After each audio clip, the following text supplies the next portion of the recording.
हाँ तो बेटा, जैसा कि मैंने आपको इंट्रोडक्शन में बताया था कि हम ये वाले चैप्टर में क्या क्या पढ़ने वाले हैं, इसमें रिलेशन फंक्शन के बारे में देखेंगे, इनवर्स ट्रिग्नोमेट्रिक फंक्शन के बारे में देखेंगे।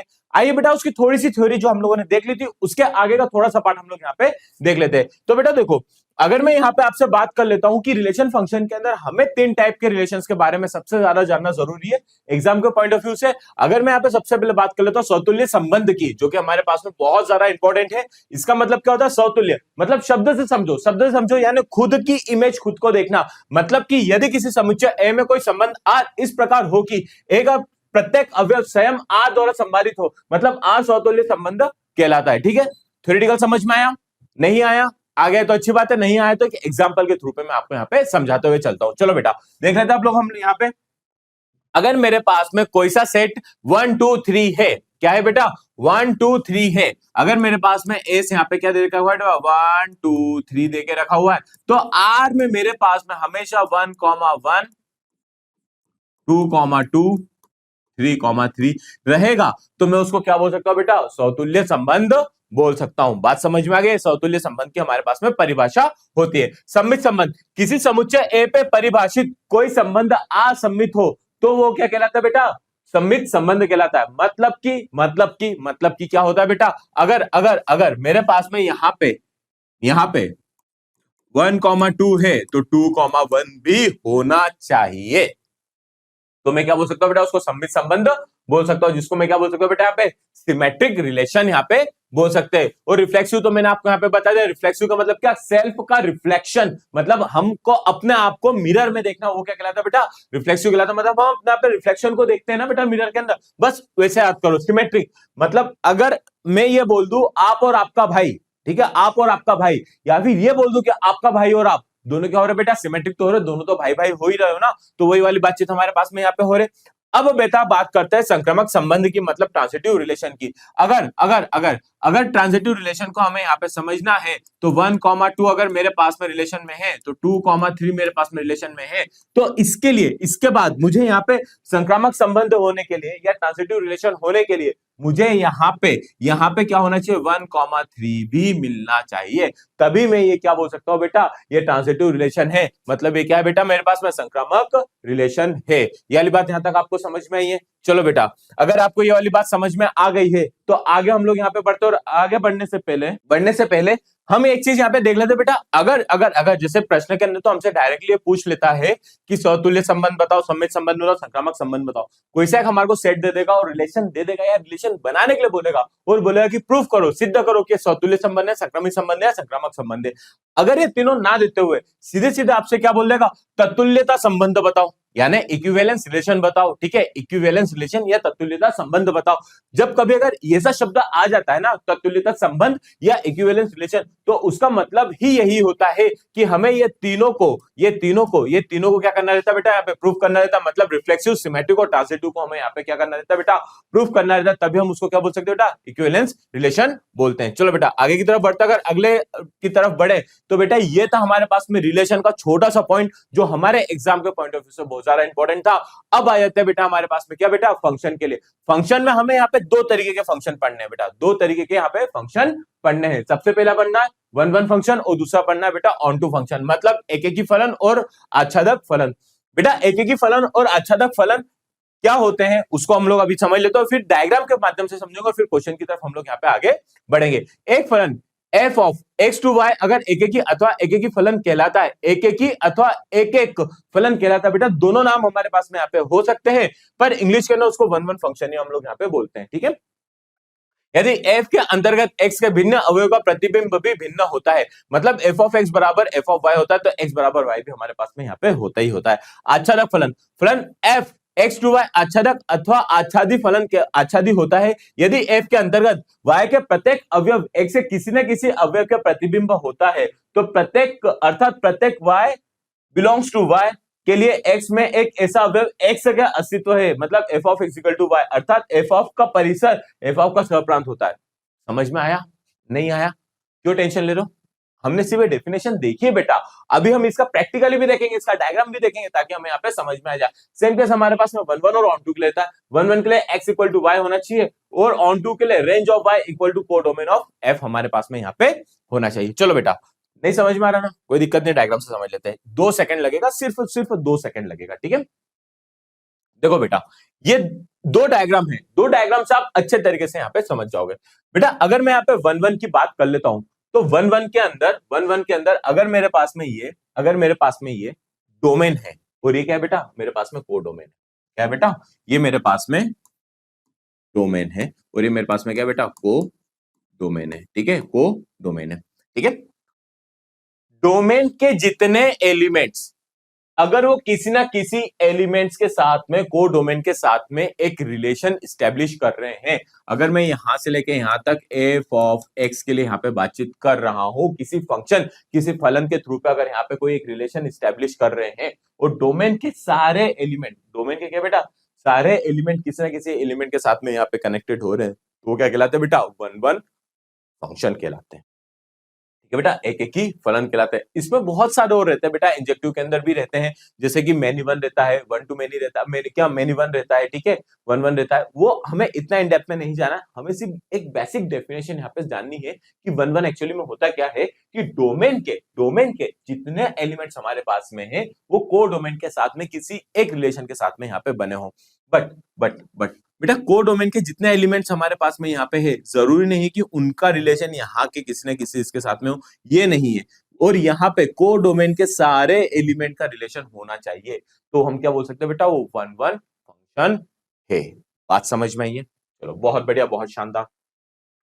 अब सेम केस मेरे पास में डोमेन है, और मेरे पास में क्या बेटा, को डोमेन है, ठीक है, को डोमेन है, तो बेटा डोमेन से को डोमेन की तरफ में किसी एक फंक्शन के थ्रू पे हमारे पास में यहाँ पे जुड़ा हुआ है, चलो ठीक है, ठीक है, फंक्शन के तरफ में जुड़ा हुआ है, तो बेटा को डोमेन के लिए हम ये बोल सकते हैं क्या, कि बेटा अभी हम लोगों ने यहाँ पे पढ़ा था, क्या पढ़ा था बेटा, कि यहाँ पे को domain of F equal to range of F हमारे पास में होना चाहिए, मतलब कि को डोमेन के जितने एलिमेंट है, वो सब कहीं ना कहीं किसी न किसी फंक्शन के थ्रू पे हमारे डोमेन के साथ में कनेक्टेड है, तो हम उसको बोल सकते हैं। बट यहाँ पे कोई सा भी एलिमेंट हमारे पास में यहाँ पे बचना नहीं चाहिए, सारे एलिमेंट हमारे पास में यहाँ पे कवर होने चाहिए।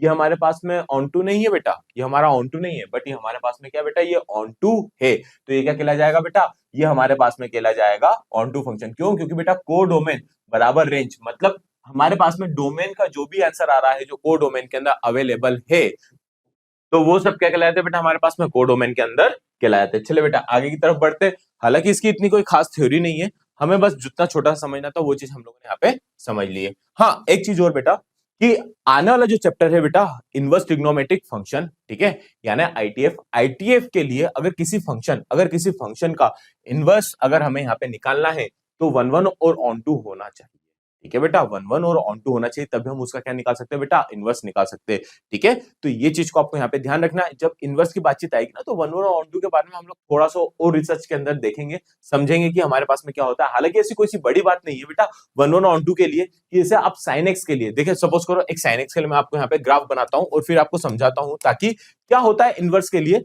तब मैं आपको यहाँ पे समझ में आ जाएगा। देखो बेटा, अगर अगर मैं साइन एक्स का ग्राफ बना रहा हूं, ठीक है, मैंने यहां से एक लाइन ड्रॉ कर दी, एक्स एक्सिस के एक पैरेलल मैंने लाइन ड्रॉ कर दी। हालांकि प्रूफ करने का तरीका है, कैसे तरीका है, चलो एक दूसरे पहले, सबसे पहले इनवर्स ट्रिग्नोमेट्री से पहले एक दूसरी चीज हम लोग यहाँ पे समझते हैं। अगर मैंने बोल दिया कि F of X is equal to 2x+1, मेरे पास में यहाँ पे एक मेरे पास में फंक्शन देके रखा हुआ है, मुझे चेक करना 1 1 है या ऑन टू है। 1 1 के लिए मेरे को 1 1 के लिए चेक करना है, सबसे पहले 1 1 के लिए चेक करना है, तो मैंने इसको ग्राफ बनाया। क्या बनाया बेटा, मैंने इसको यहाँ पे ग्राफ बनाया कि मैं x बराबर सबसे पहले 1 रखूंगा, तो मेरे पास में y बराबर कितना आ जाएगा बेटा, 1 2 3 आ जाएगा, ठीक है, 1 2 3 आ जाएगा। कुछ इस तरीके से हमारे पास में यहाँ पे लाइन मिलते हुए नजर आएगी, ठीक है, मिलती हुई नजर आएगी। या फिर आप सीधे सीधे इसको देख लोगे कि आपने यहां से बोला कि x बराबर मैंने y रख दिया है, तो मेरे पास में एक लाइन ऐसे निकल के आ जाएगी, ठीक है, एक लाइन ऐसे निकल के आ जाएगी। मतलब हमारे पास में कैसा भी एक ग्राफ हमारे पास में यहाँ पे बनना चाहिए, उस ग्राफ के बारे में मैं यहाँ पे बातचीत करते हुए आपसे बढ़ना चाहता हूं। तो देखो बेटा, अगर मैं एक्स एक्सिस के पैरेलल एक लाइन ड्रॉ कर देता हूं, तो ये लाइन किसी एक पॉइंट के ऊपर कट कर रही है, अगर ये किसी एक पॉइंट पे कट कर रही है, तो ये क्या कहलाता है बेटा, हमारे पास में 1 1 कहला जाता है, ठीक है। अगर मैं यहां से पैराबोला की बात कर लेता हूं, ठीक है, तो ये लाइन यहां से एक बारे में कट कर रही है, ठीक है, और अगर मैं यहां से एक और की बात कर लेता हूं, तो यहां पे भी मेरे पास में ये 1 1 नहीं है। क्यों? क्योंकि पूरे के पूरे जो डायग्राम के अंदर है, ये एक एक्सिस के पैरेलल के अंदर एक लाइन जो मैंने ड्रॉ करी है वो एक पॉइंट पे कट नहीं कर रही, मल्टीपल पॉइंट्स पे यहाँ पे कट कर रही है, तो ये 1 1 नहीं है। तो ये चीजें हम लोग क्या करते हैं बेटा, इनवर्स के लिए देखते हैं और फिर आगे की तरफ बढ़ते हैं कि फंक्शन का हम इनवर्स निकाल पाते हैं या नहीं निकाल पाते हैं। तो उसके लिए हमारे पास में एक ही कंडीशन होती है कि बेटा 1 1 और ऑन टू हमारे पास में यहाँ पे होना चाहिए। चलो बेटा, थोड़ा सा थ्योरेटिकली तो हम लोगों ने जान लिया, प्रैक्टिकली जब क्वेश्चन आएगा तब हम इसको और अच्छे तरीके से आनेंगे कि इसको किस तरीके से सॉल्व किया जाता है। तो सबसे पहले हमारे पास में जो प्रश्न है वो क्या देके रखा हुआ है, सिद्ध कीजिए कि समुच्चय ए 1 2 3 में r बराबर 1 1 2 2 3 3 1 2 2 3 द्वारा प्रदत्त संबंध r समतुल्य है, किंतु ना तो सममित और ना ही संक्रामक है। चलो बेटा फटाफट से हम लोग क्या कर लेते हैं, इसको यहाँ पे प्रूफ कर लेते हैं। तो बेटा अगर अभी जो हम लोगों ने पढ़ा था रिफ्लेक्सिव के लिए, मतलब समतुल्य के लिए, समतुल्य की मेरे पास में कंडीशन क्या होती है बेटा, यहां से समतुल्य की कंडीशन की अगर आप यहां से बात कर रहे हो, आप यहां से रिफ्लेक्सिव की बात कर रहे हो, तो मेरे पास में यहाँ पे कंडीशन क्या बनती है बेटा, कि मेरे पास में जो सेट दे के रखा हुआ है, क्या देके रखा हुआ, 1 2 3 देके रखा हुआ है, तो आर में मतलब पहले वाले के लिए बात कर रहा हूं, कौन से वाले के लिए बेटा, मैं समतुल्य के लिए, रिफ्लेक्सिव के लिए बातचीत कर रहा हूं, ठीक है। तो आर में मेरे पास में क्या क्या होना चाहिए, 1 1 2 2 3 3 होना चाहिए। तो क्या मेरे पास में यहाँ पे 1 1 2 2 3 3 है, बोले हाँ सर है। तो हम क्या बोल सकते हैं बेटा, ये समतुल्य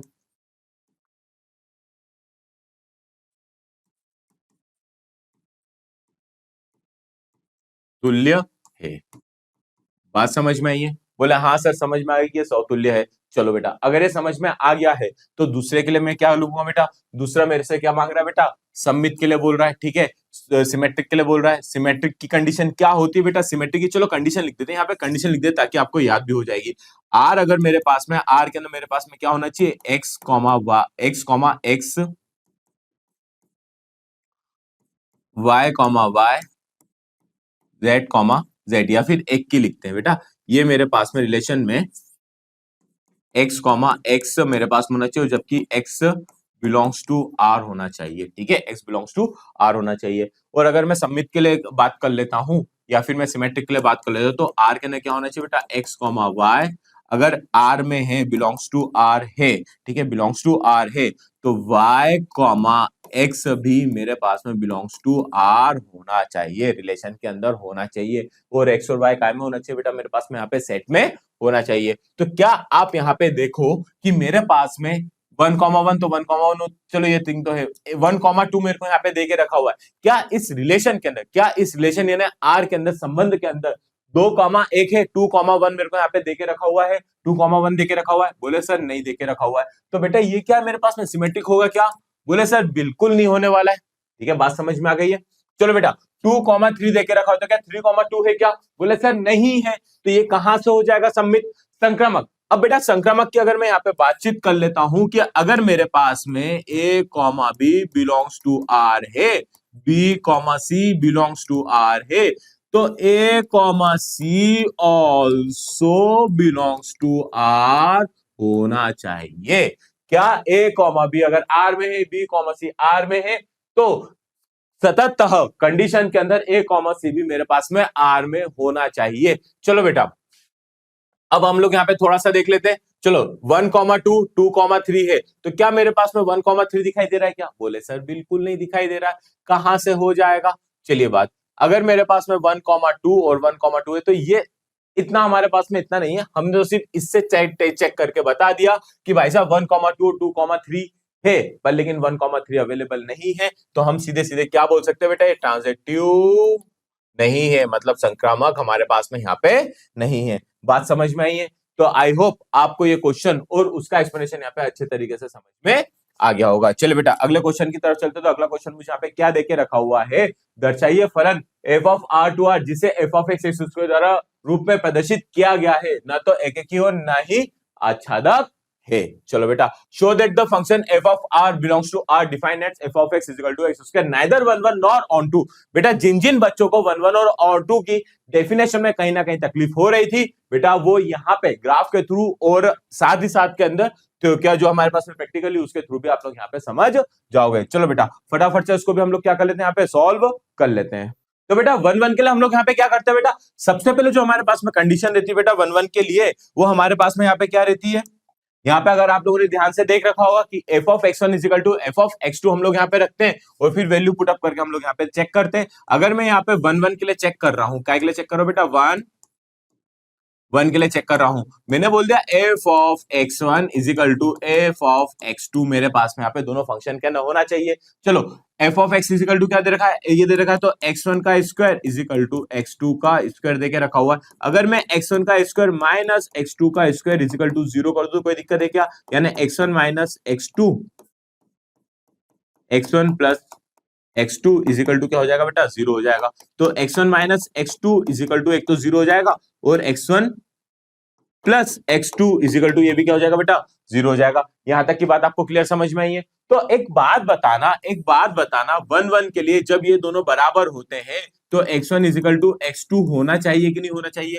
बोले हाँ सर, अगर ये मेरे को मिल जाएंगे तो मैं सीधे सीधे बोल दूंगा क्या है बेटा, यहाँ पे 1 1 है तो पर, लेकिन यहाँ पे x1 minus x2 is equal to एक 0 जो मिला था, इससे मैं ये बोल सकता हूँ x1 minus x2 is equal to 0 से कि x1 इजिकल टू क्या हो जाएगा बेटा, x2 हो जाएगा।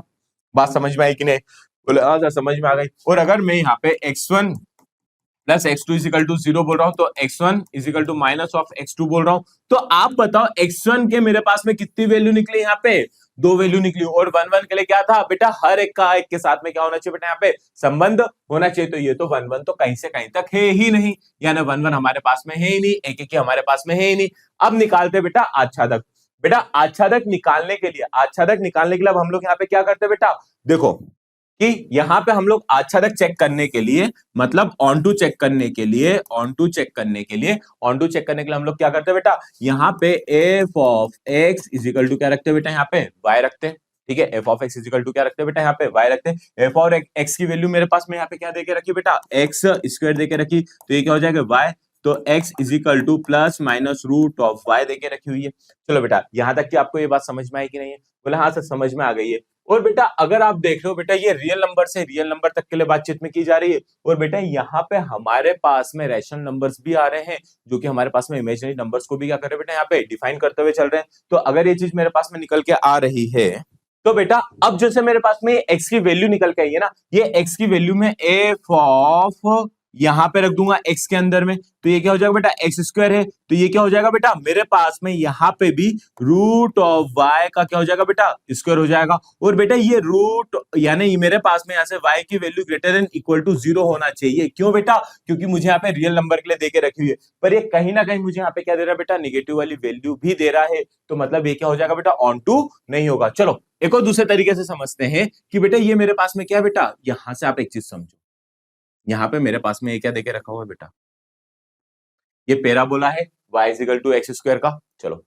अब y की वैल्यू पे y बराबर आप मान लो कोई सी भी आपने वैल्यू ले ली, यानी y बराबर आपने 2 ले ली, तो इसके ऊपर मेरे पास में x की कितनी वैल्यू निकल के आ रही है, x की कितनी वैल्यू निकल के आ रही है, मतलब x की मेरे पास में 2 वैल्यू निकल के आ रही, मतलब कोडोमेन और रेंज मेरे पास में क्या बराबर हो पा रहे हैं क्या, बोले सर नहीं हो पा रहे। क्यों, क्योंकि आप प्लस वाई भी रखोगे तो भी आपके पास में वही आ रही, माइनस वाई भी रखोगे तो भी आपके पास में वही आ रही, मतलब कोडोमेन और रेंज आपके पास में यहाँ पे इक्वल नहीं हो पा रहा है। तो इस वजह से मैं ये क्या बोल सकता हूँ बेटा, ये क्या है मेरे पास में ऑन टू नहीं है। चलिए बेटा आगे की तरफ चलते, अगर अगले क्वेश्चन की तरफ चले तो नेक्स्ट क्वेश्चन मुझे यहाँ पे क्या देके रखा हुआ है, दर्शाइए पूर्णांकों का समुच्चय z संबंध r जो r बराबर 1, b such that 2 into a minus B को विभाजित करता है, एक तत्तुल्य संबंध है। तत्तुल्य संबंध का बेटा मैंने अभी मिला बताया था आपको, क्या होता है बेटा, वहां पे आपको तीनों मिलने चाहिए, रिफ्लेक्सिव, सिमेट्रिक और ट्रांजिटिव, मतलब तीनों हमारे पास में संबंध अगर हमारे पास में हो जाएंगे, रिलेशन हो जाएंगे, तो हम लोग क्या बोल सकते हैं बेटा, वो इक्विवेलेंस रिलेशन है, यानी तत्तुल्य संबंध है। ये वाली बात आपको यहाँ पे समझ में आई है। तो बेटा देखो मुझे समुच्चय z के अंदर की बातचीत की जा रही है, तो देखो बेटा अगर मेरे को यहाँ पे z से अगर किसी चीज के लिए अगर मेरे को माइनस करना है तो मैं सबसे पहले वाले रिलेशन, सबसे पहले वाले संबंध के लिए यानी ठीक है रिफ्लेक्सिव के लिए बात कर लेता हूं, तो मेरे को a minus A also divisible by 2 होगा। ठीक है, मेरे को a माइनस से मेरे साथ में 2 से भी क्या हो जाता है बेटा, भागित हो जाता है, तो ये क्या कहला जाएगा बेटा मेरे पास में, ये मेरे पास में यहाँ पे रिफ्लेक्सिव कहला जाएगा। चलो बेटा ठीक है, अगर अब मेरे पास में यहाँ पे सिमेट्रिक की बात कर लेता हूं, तो सिमेट्रिक का मतलब क्या होता है, a माइनस बी। ठीक है बेटा, a माइनस बी मेरे पास में यहां से बातचीत की जा रही है। अगर मेरे पास में a minus be divisible by 2 है, डिविजिबल बाय 2 है, तो b माइनस ए ऑल्सो होना चाहिए। तो अगर मैं माइनस b माइनस ए लिख दूं तो कोई दिक्कत वाली बात है क्या? चलो इसको एक एग्जांपल के फॉर्म में हम लोग यहाँ पे समझते हुए चलते हैं। चलो बेटा, अगर मैं यहाँ पे a इज इक्वल टू, मैंने एक सेट ले लिया है, ठीक है, क्या बोल रहा है, दर्शाइए पूर्णवान, हम लोग यहाँ से ले लेते 2, 4, 6, 8, 10, हम लोगों ने यहाँ पे एक नंबर ले लिया। ठीक है, z के अंदर हमारे पास में रहता, हम लोग एक नंबर ले लिया। अगर मैं 4 माइनस 2 कर रहा हूं, 4 माइनस 2 कर रहा हूं और इसको डिवाइड बाय 2 दे रहा हूं, ये क्या मेरे पास में पॉसिबल है? बोले हाँ सर पॉसिबल है, एक मेरे पास में एक नंबर निकल के आ जाएगा। और अगर मैं यहाँ पे 2 माइनस 4 डिवाइडेड बाय 2 कर दूंगा तो ये भी मेरे पास में पॉसिबल है, और ये मेरे को भी यहाँ पे क्या दे देगा बेटा, एक नंबर दे देगा। तो इस हिसाब से मेरे पास में ये क्या हो रहा है बेटा, ये मेरे पास में क्या हो रहा है, ये मेरे पास में सिमेट्रिक भी हो रहा है, सिमेट्रिक भी हो रहा है। बात समझ में आई कि नहीं है?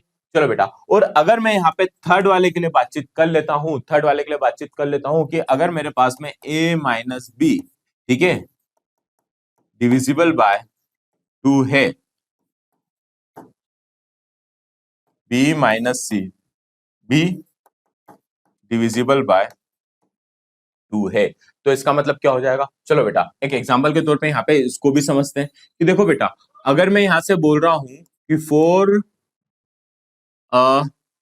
2 माइनस 6 डिविजिबल बाय, चलो यहां से 4 का ही ले लेते, 2 माइनस 4 डिविजिबल बाय 2 है, ठीक है, और ये भी बोल रहा है 4 माइनस 6 डिविजिबल बाय 2 है, तो इसका कहना है कि 2 माइनस 6 भी डिविजिबल बाय 2 होगा। ठीक है, इस हिसाब से हमारे पास में क्या ट्रांजिटिव की कंडीशन आ रही है। तो अगर ये मेरे पास में आ रही है तो मैंने बोला भाई साहब कि ठीक है, चलो अगर मैं यहाँ पे बीच में प्लस का सिंबल लगा देता हूं तो मेरे पास में क्या हो जाएगा, 2 minus 4 plus 4 minus 6 divided by यहाँ पे 2 हो जाएगा, इससे ये कट जाएगा, तो बचेगा क्या बेटा, 2 माइनस 6 डिवाइडेड बाय 2 मेरे पास में आ जाएगा। एक एग्जांपल के तौर पे बता रहा हूं, तो बेटा ये चीज हमारे पास में क्या हो जाएगी बेटा, ये भी हमारे पास में क्या हो जाएगी, ट्रांजिटिव फंक्शन हो जाएगा। बेटा ये जो चीज मैंने बताई है ना, ये एक एग्जांपल के तौर पे समझाइए, इसका पूरा का पूरा सॉल्यूशन आपको पीडीएफ में देखने को मिल जाएगी। आपको एग्जाम में किस तरीके से इसको यहाँ पे लिखना है और इस चीज को यहाँ पे करना है, आपको ये चीज समझ में आई है कि हम किस तरीके से यहाँ पे बोलते हुए चल रहे हैं जेड के अंदर। चलिए बेटा, अगर अगले प्रश्न की तरफ चले तो अगला प्रश्न मुझे यहाँ पे क्या देके रखा हुआ है, सिद्ध कीजिए कि प्रतिचित्रण एफ ऑफ आर जहां F of X 1/x x not equal to 0 है, एक और आच्छादक प्रतिचित्रण है, आर शून्य को छोड़कर वास्तविक संख्याओं का समुच्चय है। चलिए बेटा ठीक है, prove that the mapping F of R to R where F of X is equal to 1/x S not equal to 0 x is 1 on to mapping R is the set of real number accepting 0। चलो बेटा कोई दिक्कत नहीं, अगर मैं यहाँ पे 1 की बात कर रहा हूं तो 1 के लिए मुझे यहाँ पे क्या करना पड़ेगा बेटा, 1 के लिए F of x1 is equal to F of x2 मेरे को यहाँ पे करना पड़ेगा। चलो बेटा बस फटाफट से हम लोग यहाँ पे कर देते 1 के लिए, ठीक है, कि F of x1 is equal to F of x2 करना पड़ेगा। ठीक है, और यहाँ पे मेरे को एफ ऑफ x क्या देके रखा हुआ बेटा, 1/x, तो 1/में x1 इज इक्वल टू 1/में x2 मेरे को यहाँ पे देके रखा हुआ है। रेसिप्रोकल कर दो तो x1 is equal to x2। अरे क्या, मेरे को तो यही तो 1 प्रूफ करना था, 1 मेरे पास में ऐसे प्रूफ हो गया।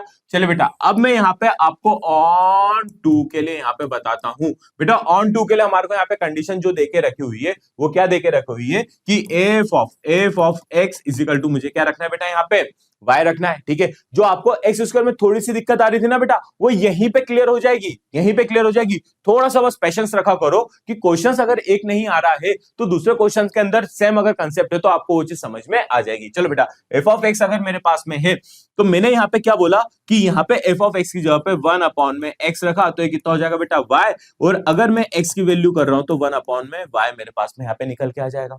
बात समझ में आई है? चलो बेटा x बराबर 1/y में कहां पे रखूंगा बेटा? f ऑफ x में रखूंगा। f ऑफ x क्या बेटा? 1/x है, और यहां पे x इक्वल टू 1/y रखेंगे, तो f ऑफ 1/y मुझे यहाँ पे क्या दे देगा बेटा? f ऑफ 1/y मुझे यहाँ पे दे देगा 1/y दे देगा।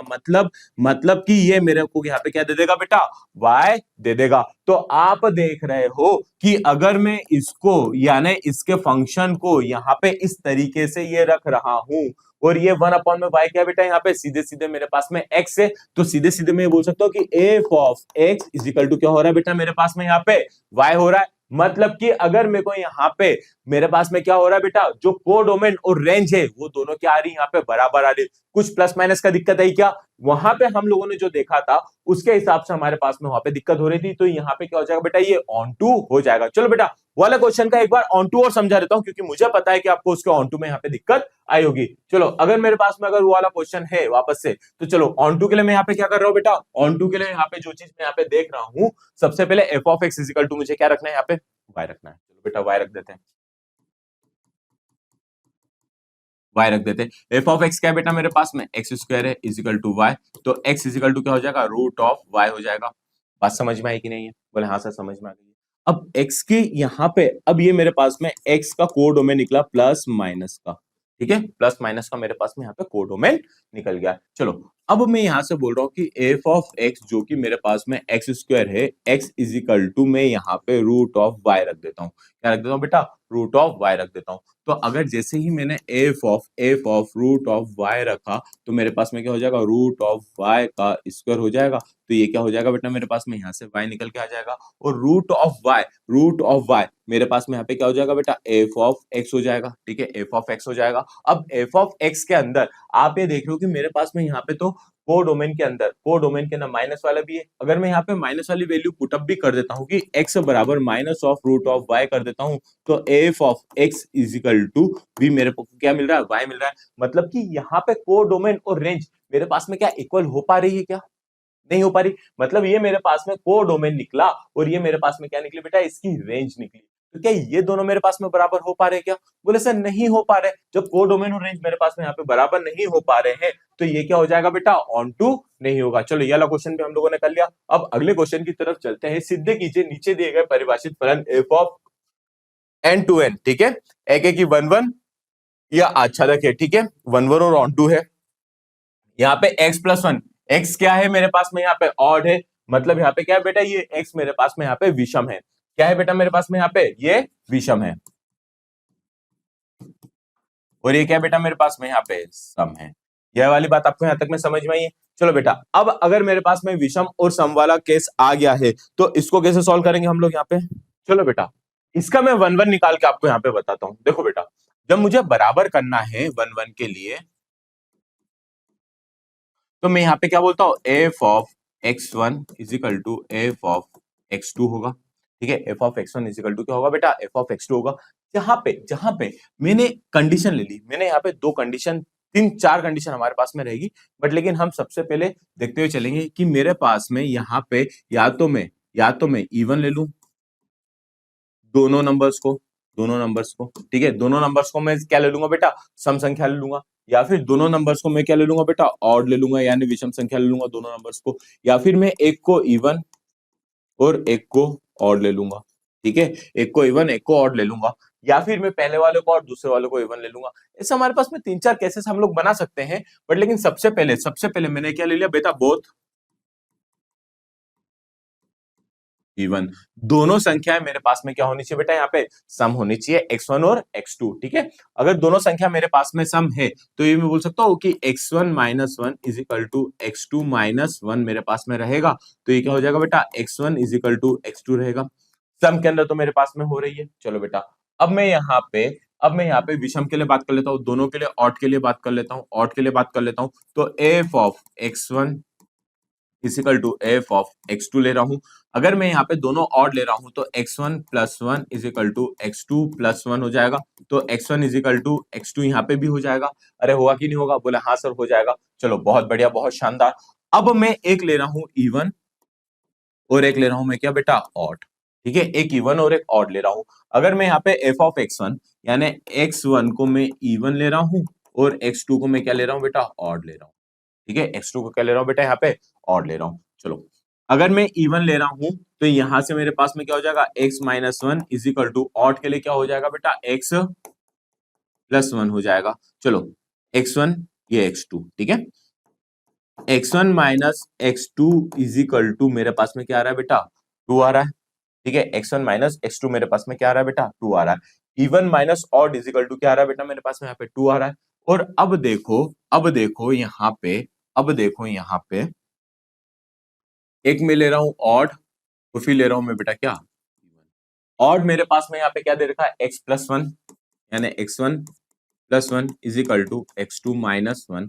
तो x1 minus x2 is equal to minus two. मतलब ये दोनों कंडीशन तो लगभग लगभग हमारे पास में सेम निकल के आ रही है। ठीक है, सेम निकल के आ रही है। बट बेटा, अब यहां से कंक्लूजन के ऊपर हम कहीं निकल पा रहे हैं क्या कि दोनों बराबर है या नहीं? देखो, अगर मैं यहां से बोल देता हूं, अगर मैं यहां से बोल देता हूं कि x1 मेरे पास में मैंने यहाँ पे क्या लिया था बेटा, ऑड लिया था, मतलब 1 3 5 7 9 11 13 ये ऐसे नंबर ले रखे थे, ऐसे नंबर ले रखे थे। अब इवन, इवन के लिए मेरे पास में क्या होंगे बेटा, 2 4 6 8 10 12 14 हो जाएगा। ठीक है, 14 हो जाएगा। अब एक बात बताना, 1 माइनस टू मुझे क्या दे रहा है बेटा, ऑड नंबर दे रहा है। प्लस माइनस की बात नहीं कर रहा हूं, प्लस माइनस की बात नहीं कर रहा हूं, समझाने की बात कर रहा हूं। अगर आप 3 माइनस टू करोगे तो भी मुझे क्या देगा बेटा, ऑड देगा। 5 माइनस फोर करोगे तो भी ऑड देगा, और 3 माइनस सिक्स करोगे तो भी ऑड देगा। मतलब बेटा, इवन और ऑड का सब्ट्रैक्शन मुझे हमेशा क्या देगा बेटा, ऑड नंबर देगा। इवन ये पॉसिबल हो पाएगा क्या केस, इवन पॉसिबल हो पाएगा क्या? आप करके बता दो, आप करके बता दो। 13 में से 10 करोगे, 13 में से 8 करोगे, 13 में से 6 करोगे, 13 में से 4 करोगे, 13 में से 2 करोगे। अब 13 में से सारे नंबर्स ले लो, ठीक है, 11 में से आप सारे नंबर्स को कर लो, 9 में से सारे नंबर्स को कर लो, आपको कभी भी इवन नंबर यानी सम संख्या नहीं मिलेगी। मतलब कि अगर आप यहाँ पे देख रहे हो तो बेटा ये वाला केस, ये वाला जो केस है बेटा, ये वाला हमारे पास में जो केस आया है, ये वाला केस और ये वाला केस, ये क्या हो जाएगा बेटा, इनवैलिड हो जाएगा। क्या हो जाएगा बेटा, ये वाला केस, ये दोनों केस मेरे पास में यहाँ पे इनवैलिड हो जाएंगे। तो इससे मैं क्या बोल सकता हूँ बेटा, ये वाले केस और ये वाले केस से मैं देख के बोल सकता हूँ क्या बेटा, ये 1 1 है। बात समझ में आई है कि 1 1 की कंडीशन हम लोगों ने कैसे करी? तो बेटा इसी के साथ में मैं इसको ऑनटू निकालने के लिए मैं आपको होमवर्क में देता हूं, और इसको बेटा आपको ट्राई करना, और ट्राई करके सॉल्यूशन के अंदर आपको चेक करना है कि इसका सही आंसर आपका आया है या नहीं आया है। चलिए बेटा आगे की तरफ बढ़ता, अगर अगले क्वेश्चन की तरफ देखें तो नेक्स्ट क्वेश्चन मुझे यहाँ पे क्या देके रखा हुआ है, ये इस संबंध आर को विश्लेषण करे जो समुच्चय 1 2 3 4 5 6 पर R A comma B B is equal to A plus one के रूप में परिभाषित है। Check whether it is a relation R defined in the set 1 2 3 4 5 6 as R is equal to 1, sorry, R is equal to A comma B, B is equal to A plus 1 is a reflexive, symmetric और a transitive। चलो बेटा ठीक है, चलो अब हम लोग इसको निरूपित कर लेते हैं। सबसे पहले मैं आर बनाऊंगा। बेटा मैंने आपको सबसे शुरुआत में बताया था कि या तो आर आपको सेट के फॉर्म में दे देगा या फिर आर आपको बनाना पड़ेगा। यहाँ पे आर मुझे बनाना पड़ेगा। चलो बेटा बना लेते हैं। अगर मैं आर के लिए बातचीत कर रहा हूं तो यहाँ पे मेरे पास में क्या देके रखा बेटा, ए कॉमा बी देके रखा हुआ है, जहां पे B is equal to A plus one है। अब ए की वैल्यू कहां से रखूंगा बेटा, सेट में से रखूंगा। सेट मेरे पास में यहाँ पे क्या देगा, 1 2 3 4 5 6, 1 2 3 4 5 6 देके रखा हुआ है। चलो बेटा अगर मैं बी की बात कर रहा हूं तो ए बराबर 1 प्लस 1 रखूंगा तो बी बराबर कितना आ जाएगा 2, यानी मेरे पास में यहाँ पे आर कितना आ जाएगा 1 कॉमा 2 आ जाएगा। चलो बेटा अब बी के अंदर में यहाँ पे क्या रखूंगा, यहाँ पे 2 रखूंगा। 2 प्लस 1 कितना आ जाएगा बेटा, यहाँ पे 3 आ जाएगा। तो ये कितना आ जाएगा 2 कॉमा 3 आ जाएगा, फिर 3 कॉमा 4, 4 कॉमा 5, 5 कॉमा 6, 6 कॉमा 7 आ जाएगा। यहाँ तक की बात आपको समझ में आई है कि नहीं? बोले हाँ सर बिल्कुल समझ में आ गई है। तो अब आप मुझे बताना बेटा, रिफ्लेक्सिव के लिए, समतुल्य के लिए मेरे पास में क्या कंडीशन होती है बेटा? यहाँ पे मेरे पास में कंडीशन होती है कि मुझे जो रिलेशन है, जो मेरे पास में संबंध है, उस संबंध के अंदर 1 कॉमा 1 2 कॉमा 2 3 कॉमा 3 मेरे पास में अवेलेबल हो। तो क्या मुझे यहाँ पे दिखाई दे रहा है क्या? बोले सर बिल्कुल नहीं दिखाई दे रहा है। तो ये क्या बेटा, रिफ्लेक्सिव तो नहीं है। अब बेटा बात करते हैं यहाँ पे सिमेट्रिक की। सिमेट्रिक का मेरे पास में क्या होता है, सिमेट्रिक के अंदर होता है कि अगर मेरे पास में रिलेशन, अगर मेरे पास में संबंध में 1,2 है तो 2,1 भी होना चाहिए। तो क्या मेरे पास में ऐसा कुछ दिखाई दे रहा है क्या बेटा? बोले सर बिल्कुल नहीं दिखाई दे रहा है। तो ये क्या है, सिमेट्रिक है क्या? बिल्कुल नहीं है। अब मेरे पास में ट्रांजिटिव में क्या होता है बेटा, 1,2 है, 2,3 है, तो 1,3 भी मेरे पास में होना चाहिए। तो क्या दिखाई दे रहा है क्या 1,3? चलो और दूसरे सेट के लिए बात कर लेता हूं कि 2,3 है, 3,4 है, तो 2,4 मुझे यहाँ पे दिखाई देगा क्या? बोले सर बिल्कुल भी नहीं दिखाई देगा। जब ये दिखाई ही नहीं दे रहा है तो ट्रांजिटिव हो पाएगा क्या? बिल्कुल नहीं हो पाएगा। तो ट्रांजिटिव रिलेशन तो मेरे पास में है ही नहीं। ये वाली बात आपको यहाँ तक में समझ में आई है? चलो बेटा, अगर ये समझ में आ गई है तो इस क्वेश्चन का आंसर क्या होगा बेटा, कि ना तो ये रिफ्लेक्सिव है, ना सिमेट्रिक है, और ना क्या बेटा यहाँ पे ट्रांजिटिव है। चलिए बेटा अब आगे बढ़ते हैं। अब आगे की तरफ अगर हम लोग यहाँ पे देखें तो और मेरे पास में यहाँ पे एक और प्रश्न है, क्या देके रखा हुआ है, सिद्ध कीजिए कि फलन f r टू r जो f of x 2x द्वारा प्रदत्त है, एककीय और आच्छादक है। चलो बेटा कर लेते हैं। चलो अगर मैं यहाँ पे 1 1 के लिए बात कर लेता हूँ, क्या कर लेता हूँ बेटा, यहाँ पे 1 1 के लिए यहाँ पे बात कर लेता हूँ। तो 1 1 के लिए मेरे पास में यहाँ पे कंडीशन क्या हो जाती है बेटा, 1 1 के लिए मेरे पास में कंडीशन हो जाती है 1 1 के लिए कि f of x1 is equal to f of x2 होना चाहिए। तो यहाँ पे क्या देके रखा हुआ है, 2x1 is equal to 2x2। तो आप यहां से देख पा रहे हो कि x1 is equal to x2 मेरे पास में हो रहा है। मिरेकल, ये क्या हो गया बेटा मेरे बच्चे, ये हो गया आपका 1 1 फंक्शन, कि यहाँ पे जब f of x1 is equal to f of x2 रख रहे हैं तो मेरे पास में ये दोनों x1 is equal to x2 यहाँ पे मिल रहा है। चलिए बेटा अब ऑन टू के लिए बात कर लेते हैं बेटा, किसके लिए बात कर लेते हैं, ऑन टू के लिए। ऑन टू के लिए क्या होता है बेटा, f of x is equal to मुझे क्या रखना है बेटा, यहाँ पे y रखना है। तो यहाँ f of x मेरे पास में यहाँ पे क्या है बेटा, 2x है इज इक्वल टू y है, तो x इज इक्वल टू क्या हो जाएगा बेटा, y बाय 2 हो जाएगा, y बाय 2 हो जाएगा। तो अब यहाँ पे f of x is equal to जो मेरे पास में 2x है, तो यहाँ पे x is equal to y by 2 जैसे ही मैंने यहाँ पे पुट करा, y बाय 2 जैसे ही मैंने यहाँ पे पुट करा, तो f of y by 2 is equal to 2 dot y by 2 हो जाएगा, 2 से 2 कैंसिल हो जाएगा। और ये y बाय 2 क्या है बेटा, f ऑफ x ही तो है, जो कि क्या मिल गया मुझे, यहाँ पे y मिल गया है। मतलब कि आप जैसे ही रखोगे तो मुझे यहाँ पे एक ही वैल्यू मिल रही है। तो ये क्या दिख गया बेटा, ये मेरे लिए बन गया है ऑन टू फंक्शन। तो मतलब कि आप इससे, ये जो हमारे पास में प्रूफ है, इसके बाद में आप एक लाइन लिख सकते हो, अतः 1 1 और ऑन टू दोनों ही फंक्शन है हमारे पास में। यहाँ पे फलन क्या हमारे पास में एककीय और आच्छादक दोनों की दोनों ही है। चलो बेटा आगे की तरफ बढ़ता, अगर आगे हम लोग यहाँ पे देखें तो एक प्रश्न और है। मान लीजिए a is equal to 1 2 3, b is equal to 4 5 6 7 है, और f इज इक्वल टू 1 4 2 5 और 3 6 है। एक फलन है a से लेके b तक में, दिखाइए कि f एककी है। मतलब क्या है बेटा, यहाँ पे 1 1 है। चलो बेटा मुझे ये दिखाना है, ठीक है, ये मैपिंग के थ्रू पे बताना है। चलो बना देते हैं हम लोग। 1 1 के लिए अगर मेरे को बनाना पड़ेगा मैपिंग, तो मैं यहाँ पे सबसे पहले एक सेट बनाता हूं। यहाँ पे क्या बेटा, यहाँ पे एक सेट बनाता हूं, समझा रहा हूं बेटा, समझ जाओगे, बहुत अच्छी बात रहेगी। यहाँ पे रहेगा बेटा मेरे पास में क्या, बी। अब देखो ए के अंदर मेरे पास में क्या है, 1 2 3, यानी 1 2 और 3 है। बी के अंदर क्या है, 4 5 6 7, 4 5 6 7, ठीक है। और एफ फंक्शन के अंदर मेरे पास में ये कोई सा एक फंक्शन है जिसके अंदर मेरे पास में यहां से ये चीज निकल के आ रही है, बात समझ में आई है। उसके अंदर एक 4 से कनेक्टेड है, एक 4 से कनेक्टेड है, 2 5 से कनेक्टेड है, 2 5 से कनेक्टेड है, 3 6 से कनेक्टेड है, 3 6 से कनेक्टेड है। अगर आप देख रहे हो यहाँ पे मेरे पास में डोमेन के सारे नंबर्स यानी डोमेन की सारी वैल्यू किसी ना किसी तरीके से को डोमेन के साथ में यहाँ पे कनेक्टेड है। तो ये फंक्शन क्या कहलाता है बेटा, ऑन टू फंक्शन कहलाता है। सॉरी 1 1 फंक्शन कहलाता है, ऑन टू क्या बेटा, 1 1 फंक्शन कहलाता है। और वही चीज तो हमें यहाँ पे क्या करनी थी बेटा, प्रूफ करनी थी। चले बेटा आगे की तरफ बढ़ता। हाँ तो बेटा अभी तक हम लोगों ने संबंध फलन मतलब रिलेशन और फंक्शन के बारे में अच्छे तरीके से देख लिया, जान लिया, और कैसे क्वेश्चन एग्जाम में आता है उसको अच्छे तरीके से जान लिया और समझ लिया। अब बेटा बात आती है हमारे पास में चैप्टर नंबर 2 की, जो कि क्या है बेटा, हमारे पास में इनवर्स ट्रिग्नोमेट्रिक फंक्शन मतलब प्रतिलोम त्रिकोणमितीय फलन। बेटा प्रतिलोम त्रिकोणमितीय फलन के ना हमें जो चीजें पढ़नी है वो क्या क्या पढ़नी है, हमें यहाँ पे पढ़ना है सबसे पहले डोमेन और रेंज के बारे में जानना है, साथ ही साथ में उसके बाद में हमें बेसिक आइडेंटिटी पे बेस्ड क्वेश्चन को यहाँ पे देखना है। अब बेटा बेसिक आइडेंटिटी बेस्ड क्वेश्चन कैसे रहेंगे, बेटा आपने क्लास 9 10 11 के लिए जो ट्रिग्नोमेट्री पढ़ी ना बेटा, उनके जो फॉर्मूले यूज करेंगे बेटा वही फॉर्मूले का यूज करते हुए हम इनवर्स के अंदर बातचीत करेंगे। हालांकि फंक्शन के अंदर जो चीजें हम लोगों ने देख रखी थी कि भाई इनवर्स कैसे निकाला जाता है, क्यों निकाला जाता है, वो सारी चीज हम लोग जान चुके थे। बट यहाँ पे मैं उन ग्राफ को नहीं डिस्कस करूंगा, ना ही उन सारी चीजों को डिस्कस करूंगा कि जिससे हमारे पास में डोमेन कैसे निकलती, रेंज कैसे निकलती।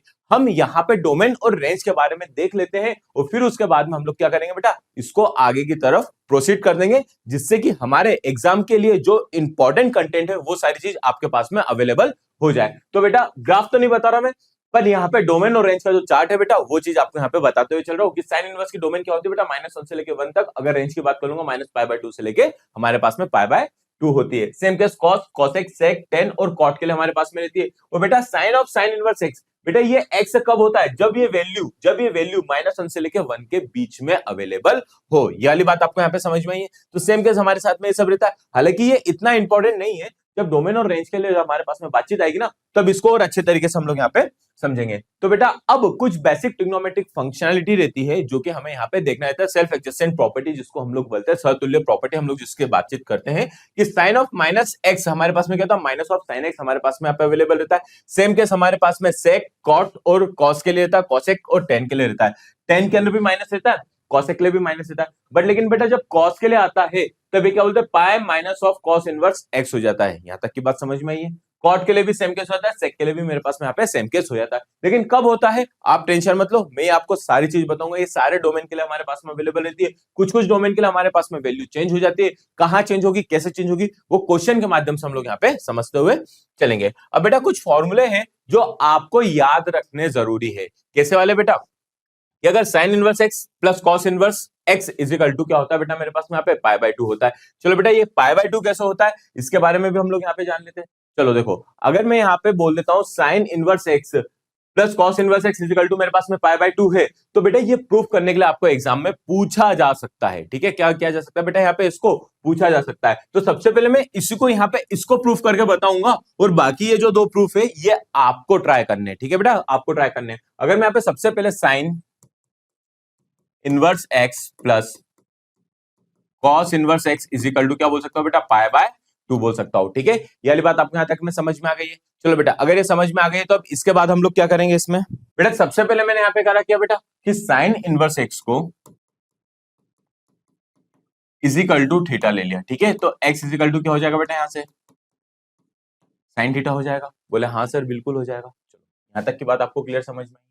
अगर मैं यहाँ पे x is equal to sine को यहां पे लिख सकता हूं कॉस π/2 माइनस थीटा, तो कोई दिक्कत है क्या? बोले सर कोई दिक्कत वाली बात नहीं, क्योंकि कॉस 90 माइनस थीटा क्या होता है बेटा, यहाँ पे साइन थीटा होता है। चलो कॉस उठ के इधर आ जाएगा तो मेरे पास में यहाँ पे क्या बच जाएगा, cos inverse x is equal to π/2 minus theta. Theta उठ के इधर आ जाएगा तो क्या हो जाएगा, theta plus cos inverse x is equal to π/2। और थीटा की वैल्यू क्या होती है बेटा, साइन इनवर्स एक्स होती है। क्या हो जाएगा बेटा यहाँ से, sine inverse x plus cos inverse x is equal to π/2 मेरे पास में आंसर यहाँ पे निकल के आ जाएगा। तो बेटा इस तरीके का सिंपल प्रूफ आपको एग्जाम में देखने को मिल सकता है। सीधे कीजिए 2 नंबर के अंदर की sine inverse x plus cos inverse x is equal to क्या होता है बेटा, π/2 होता है। और बेटा ऑब्जेक्टिव में भी आपसे पूछ सकता है कि sine inverse x plus cos inverse x की वैल्यू यहाँ पे क्या होती है। तो बेटा यही दोनों चीजें, जो चीज मैंने यहाँ पे करी वही दोनों चीजें आपको यहाँ पे अप्लाई करके, इन दोनों को यहाँ पे सॉल्व करके आपको यहाँ पे देखना है। चलिए बेटा आगे की तरफ बढ़ते हैं, कुछ और प्रॉपर्टी की तरफ देखते हैं। तो कुछ और प्रॉपर्टी मेरे पास में यहाँ पे क्या होती है, sine inverse x plus cos inverse root of 1 minus x square is equal to tan inverse x upon में root of 1 minus x square होती है। बेटा हम इसको क्या बोल सकते हैं बेटा, हम इसको कॉस के फॉर्म में जब भी लिखना होता है तो हम इस तरीके से यहाँ पे लिख सकते हैं। तो देखो बेटा कैसे लिख सकते हैं, एक चीज मैं आपको यहाँ पे बता दूं, साइन इनवर्स एक्स को cos inverse root of 1 minus x square कैसे लिख सकते हो वो चीज देख लेते हैं। अगर मैं यहाँ से बोल देता हूँ sine inverse x is equal to क्या होता है बेटा, यहाँ पे थीटा होता है, तो एक्स इज इक्वल टू क्या होगा बेटा, यहाँ से साइन थीटा हो जाएगा। अब साइन थीटा को मैंने काय में कन्वर्ट कर दिया बेटा, कॉस थीटा के अंदर कन्वर्ट कर दिया। तो अगर मैं यहां से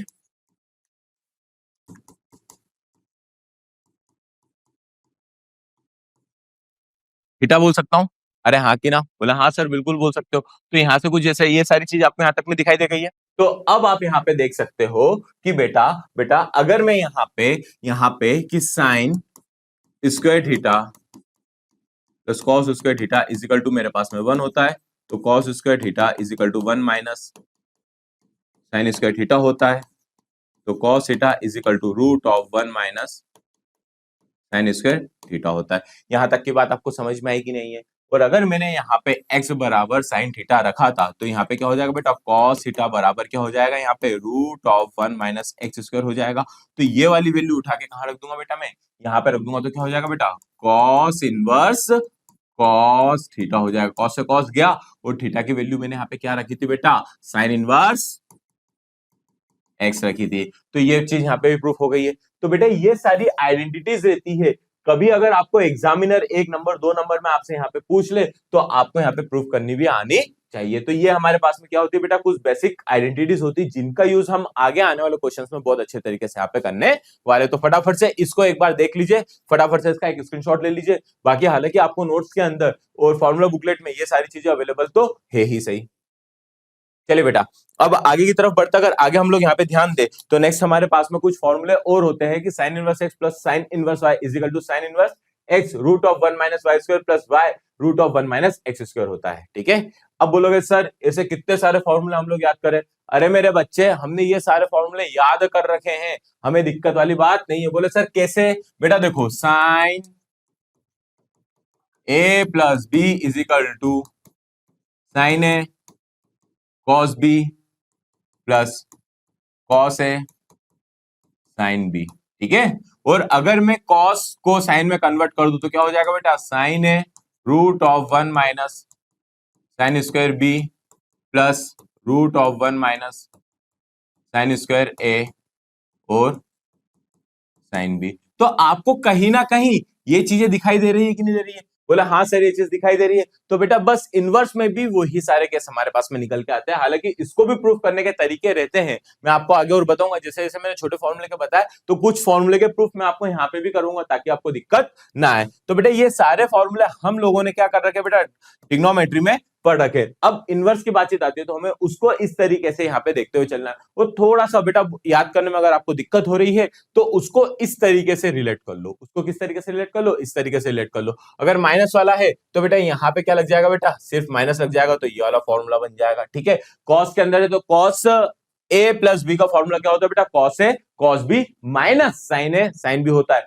तो cos A cos B minus sign A sine B, और साइन को कहा है कॉस में कन्वर्ट करना है तो इस तरीके से हम लोग कन्वर्ट करते हैं। आई बात समझ में, cos inverse x minus cos inverse y, तो माइनस का क्या हो जाएगा बेटा यहाँ पे प्लस हो जाएगा। बात समझ में आई है? चले बेटा आगे की तरफ बढ़ते हैं। अगर आगे और देख ले तो tan inverse x minus tan inverse y का फॉर्मूला क्या होता है, tan inverse x minus y upon में 1 प्लस एक्स वाई हमारे पास में यहाँ पे होता है। बात समझ में आई है? तो यही रहता है। अगर आप देखोगे टेन ए प्लस बी का फॉर्मूला क्या होता था, टेन ए प्लस टेन बी अपॉन में 1 माइनस टेन ए टेन बी। तो बेटा वही सही तो दिखाई दे रहा है। ठीक है, ये ट्रिपल वाला फॉर्मूला है, ट्रिपल वाला फॉर्मूला भी सेम केस हमारे पास में यहाँ पे रहता है। फिर कॉट के अंदर आ जाता है तो कॉट के अंदर टेन का क्या हो जाता है बेटा, यहाँ पे रेसिप्रोकल होते हुए चलता है। यहाँ तक की बात आपको समझ में आई है? चलो बेटा, two sine inverse x equal to sine inverse 2x root of 1 minus x square हमारे पास में यहाँ पे रहता है। तो बेटा ये भी हमारे पास में क्या होता है बेटा, एक प्रूफ होता है। चलो बेटा अगर मैं इस प्रूफ की बात कर लेता हूं, अगर मैं यहाँ से इस प्रूफ की बात कर लेता हूं तो मेरे पास में यहाँ पे जो प्रूफ ये हमने जो देखा था, ये वाले प्रूफ को हम लोग यहाँ पे और अच्छे तरीके से आगे देख लेते। चलो यहीं पे करवा देता हूं ताकि आपको दिक्कत ना आए। तो देखो बेटा, कभी भी अगर साइन इनवर्स एक्स की यहाँ पे मेरे से बातचीत हो रही है तो हम जानते हैं क्या जानते हैं बेटा, sine 2x is equal to 2 sine x cos x होता है, यानी 2 sine x root of 1 minus sine square x होता है।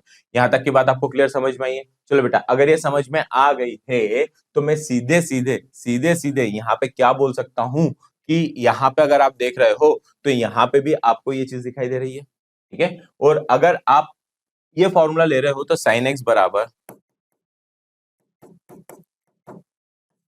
थीटा ले लो, तो एक्स बराबर क्या हो जाएगा, साइन थीटा। बात समझ में आ गई है? चलो यहां तक अगर आपको क्लियर हो गया है तो x बराबर क्या हो जाएगा बेटा, यहाँ पे साइन थीटा हो जाएगा। तो यहाँ पे वैल्यू रखो तो यहाँ पे क्या आ जाएगा बेटा, 2 theta is equal to sine inverse 2 x की जगह पे यहाँ पे क्या आ जाएगा बेटा, साइन थीटा रूट में 1 माइनस साइन स्क्वायर थीटा हो जाएगा। तो ये क्या हो जाएगा बेटा, कॉस थीटा हो जाएगा। तो ये हो जाएगा sine inverse sine 2 theta, sine से साइन हमारे पास में कैंसिल, 2 थीटा से 2 थीटा क्या हो गया बेटा हमारे पास में यहाँ पे प्रूफ हो गया। आई बात समझ में? चलिए बेटा आगे की तरफ चलते, अगर आगे देखें तो कुछ और फॉर्मूले हैं बेटा। ये सारे फॉर्मूले हम लोगों ने ट्रिग्नोमेट्री में पढ़ रखे, उन फॉर्मूलों को बस हमें यहाँ पे देखना है, इनका प्रूफ कैसे किया जाता है। ये 2 नंबर 1 नंबर में आपको ये फॉर्मूले के प्रूफ आपसे पूछे जा सकते हैं, तो इस चीज को आपको यहाँ पे बी रेडी रहना पड़ेगा। चलिए बेटा अब कुछ सब्स्टिट्यूट फंक्शंस, जैसे बेटा मैंने आपको डिफरेंशिएशन में बताया था कि सब्स्टिट्यूट हमारे लिए बहुत ज्यादा जरूरी है, कहीं ना कहीं हमारे लिए हेल्पफुल रहेंगे। तो आपको पहले ही बताए थे इनवर्स ट्रिग्नोमेट्री के अंदर, ठीक है, डिफरेंशिएशन के अंदर, इंटीग्रेशन के अंदर आपको सब्स्टिट्यूट का इस्तेमाल करना आना चाहिए। तो ये सारी चीजें, अगर किसी फंक्शन के अंदर ए स्क्वायर प्लस एक्स स्क्वायर दे रखा है तो आंख बंद करके एक्स बराबर ए टेन थीटा रख दो, ठीक है। सेम केस हमारे पास में ये सारे सब्स्टिट्यूट देते हैं। चलो कैसे रखते हैं वो चीज आपको मैं यहाँ पे बता देता हूँ। जैसे सपोज करो मेरे पास में ये जो फंक्शन दे रखा हुआ है, मेरे पास में सबसे पहले ए स्क्वायर प्लस एक्स स्क्वायर यहाँ पे मुझे दे के रखा हुआ है, ठीक है, एक दे के रखा हुआ है। तो मैंने ये बोल दिया क्या कि tan इनवर्स, या चलो ठीक है मैं इसको नाम, चलो ठीक है, tan इनवर्स ए स्क्वायर प्लस एक्स स्क्वायर था, तो एक्स की जगह पे मैंने क्या रखा, ए टेन थीटा रखा, तो ये क्या हो जाएगा, tan इनवर्स ए स्क्वायर प्लस ए स्क्वायर टेन स्क्वायर थीटा। तो tan इनवर्स ए स्क्वायर सेक स्क्वायर थीटा। मतलब इस तरीके से हम लोग क्या करते हैं, प्रश्नों को सॉल्व करते चलते। प्रश्न नहीं बता रहा हूं बेटा, देखने का तरीका बता रहा हूं कि ऐसा कुछ फंक्शन के नाम आपको देके रखा हो तो हम इस तरीके से वैल्यू रख के उसको छोटा बना लेते हैं, ठीक है बेटा। तो ये सिर्फ एक एग्जांपल था कि हम लोग कैसे रखते हैं वो सारी चीजें, और किस तरीके से हमारे पास में क्वेश्चन में आता है वो हम लोगों ने देखा है। कुछ इस तरीके के भी रहते हैं जहां पे हमें cos 2 थीटा या a स्क्वायर cos 2 थीटा हमारे को यहाँ पे रखना पड़ता है, तो उसकी टेंशन नहीं है, क्वेश्चन आएंगे तो क्वेश्चन में हम लोग यहाँ पे सबसे पहले देख लेंगे। चलो बेटा अब आ जाता है हमारे पास में क्वेश्चंस की बारी, ठीक है बेटा। क्वेश्चंस के अंदर सबसे पहले मुझे यहाँ पे क्या दे रखा है, write the function tan inverse root of 1 minus cos x upon में 1 plus cos x where 0 to x, मतलब 0 से लेके पाई के बीच में हमारे पास में x है, इन द सिंपलेस्ट फॉर्म। बेटा इसके सिंपलेस्ट फॉर्म को हमारे को लिखना है, फलन हमारे पास में ये देके रखा हो, इसका सरलतम रूप मुझे क्या करना है बेटा, यहाँ पे लिखना है। चलो बेटा फटाफट से कर लेते हैं। देखो इनवर्स ट्रिग्नोमेट्री की जैसे मैंने आपको इंटीग्रेशन में बताया था, ठीक है, मैंने जैसे आपको समाकलन में बताया था कि हम हर वाली वैल्यू को हटाने का पूरा प्रयास करते हैं, हम ये कोशिश करते हैं डिनोमिनेटर की जितनी भी वैल्यूज हो उसको रिमूव कर दें। तो सेम केस हम यहाँ पे भी यही प्रयास करेंगे कि हमारे पास में जो इनवर्स वाला केस है ना, हम इसको रिमूव करने का प्रयास करेंगे, इसको हटाने का प्रयास करेंगे, तब जाकर हम सिंपलेस्ट फॉर्म में लेके आ जाएंगे। तो बेटा रिमूव करना है तो मुझे इस फंक्शन के अंदर, इस चीज के अंदर कुछ ऐसे तिकड़म लगाने पड़ेंगे कि मुझे यहाँ पे tan इनवर्स से tan हमारे को यहाँ पे कटता हुआ नजर आ जाए। तो बेटा देखो अगर मैं यहाँ से बोल देता हूं cos 2 theta is equal to 2 cos square theta minus 1 cos 2 theta is equal to 1 minus 2 sin square theta हमारे पास में यहाँ पे अवेलेबल रहेगा। बोले हाँ सर बिल्कुल रहने वाला है। अगर मैं इसकी बात कर लेता हूं तो 2 sin square theta is equal to 1 minus cos 2 theta होता है। चलो ठीक है, अब देख रहे हो आप यहाँ से 2 से 1 हो रहा है, मतलब एंगल क्या हो रहा है, हाफ हो रहा है, और यहाँ पे 1 दे रखा है तो 1 से क्या हो जाएगा बेटा, 1/2 हो जाएगा। तो चलो ये वाली वैल्यू तो मुझे यहाँ से मिल गई पहले वाले के लिए, तो यहाँ से मैं बोल सकता हूँ क्या बेटा कि tan inverse root of 2 sin square x/2, ठीक है, x/2। अब देखो बेटा अगर मैं इसकी बात कर लेता हूं तो ये उठ के इधर आ जाएगा, तो क्या हो जाएगा cos 2 theta plus 1 is equal to 2 cos square theta, ठीक है। उठा के वैल्यू यहाँ पे पुटअप कर दो, 2 cos स्क्वायर x/2 हमारे पास रहेगा, 2 से 2 क्या हो जाएगा बेटा, यहाँ पे कैंसिल हो जाएगा, और यहाँ से tan inverse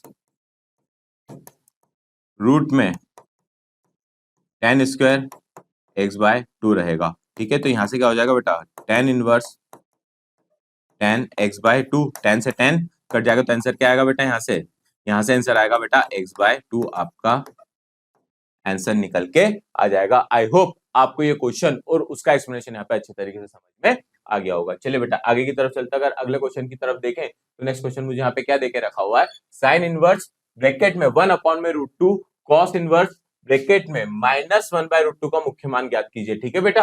find the principal value of, ठीक है, प्रिंसिपल वैल्यू ऑफ, मुझे इन दोनों की प्रिंसिपल वैल्यूज निकालनी है, ठीक है। मल्टीप्लाई में नहीं है, गलती हो गई है इसके अंदर, यहाँ पे दोनों अलग अलग है बेटा, यहाँ पे दोनों की चीजों की है।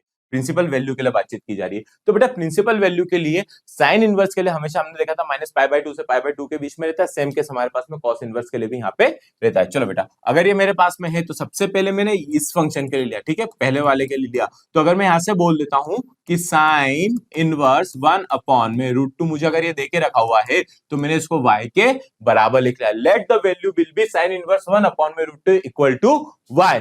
माना कि साइन इनवर्स 1/√2 बराबर क्या लिख देंगे हम लोग यहाँ पे y लिख देंगे। तो जैसे ही लिखा तो मैं यहां से बोल सकता हूं बेटा क्या कि साइन इनवर्स उठ के उधर चलेगा तो 1 में √2 इज इक्वल टू मेरे पास में क्या हो जाएगा बेटा यहां से साइन y हो जाएगा।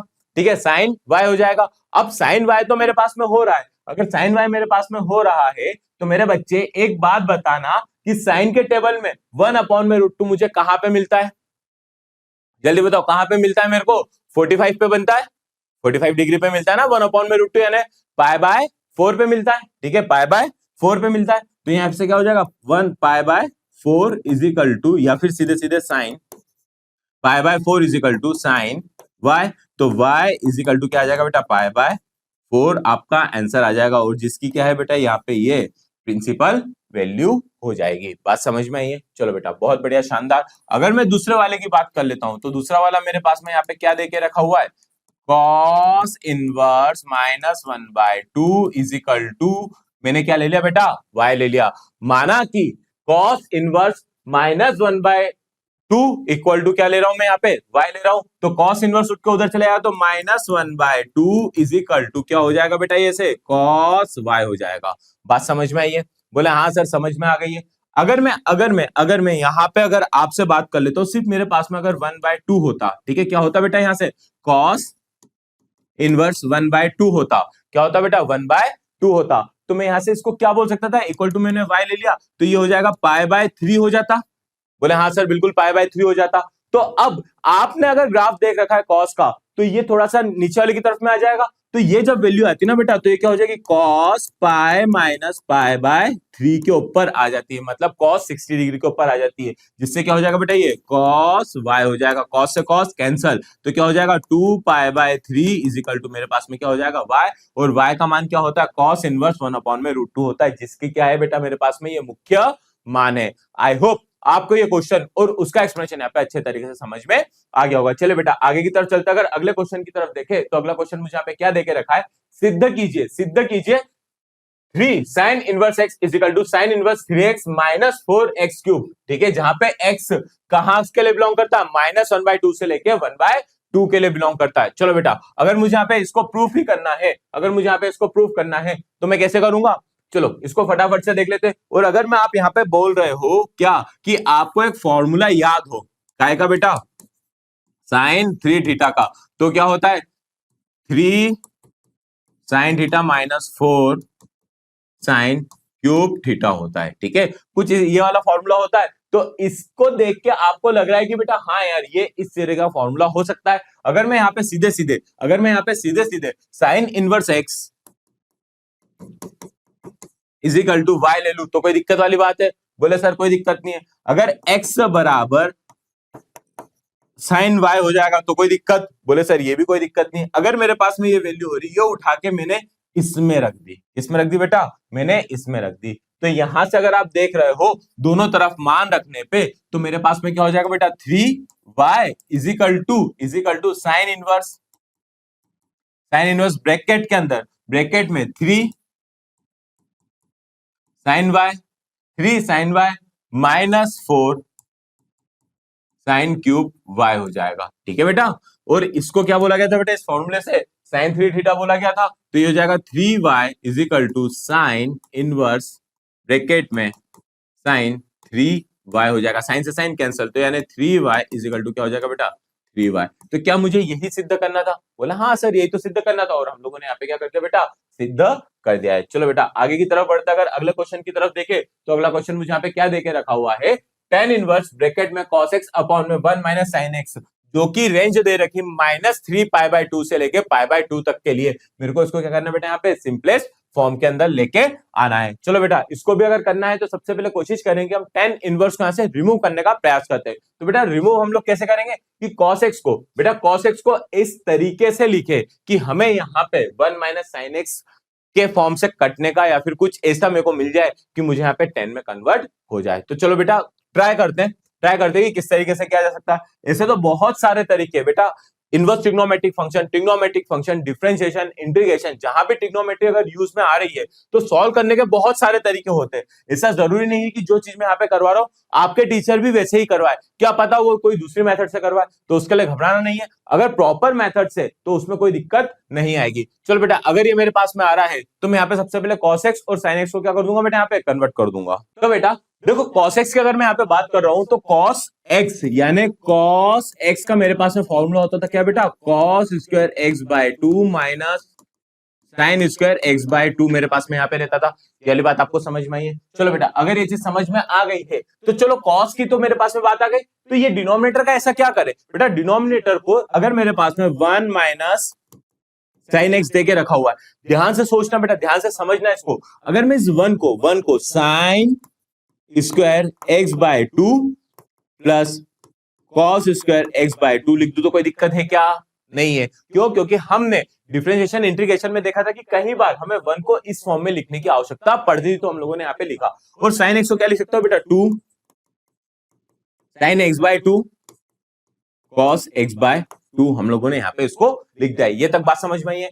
अब इसको क्या लिख सकता हूं बेटा मैं, sine x by 2 minus cos x by 2 हम लोग यहाँ पे लिख सकते हैं। इसका क्या हो जाएगा बेटा, यहाँ पे स्क्वायर हो जाएगा। ये बात समझ में आई है। तो बेटा चलो आपने लिख दिया, ये गलत नहीं है, मैं ये नहीं बोल रहा हूँ कि गलत है, बिल्कुल भी गलत नहीं है। पर एक बात बताओ, ये डिनोमिनेटर में है, ये न्यूमरेटर में है, तो क्या ये एक दूसरे से कहीं ना कहीं कट पाएंगे क्या, नहीं। चलो इसको और अगर मैं सिंप्लीफाई कर देता हूं तो cos x by 2 minus sine x by 2 cos x by 2 plus sine x by 2, ठीक है।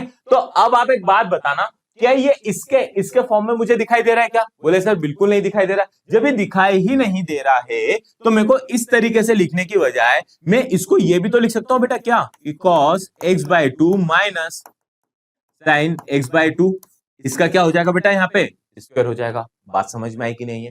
चलो बेटा अगर ये समझ में आ गई है तो आप देखो ये नीचे डिनोमिनेटर में 2 है, यहाँ पे ये वाली वैल्यू है, तो इससे ये कटने की संभावना है।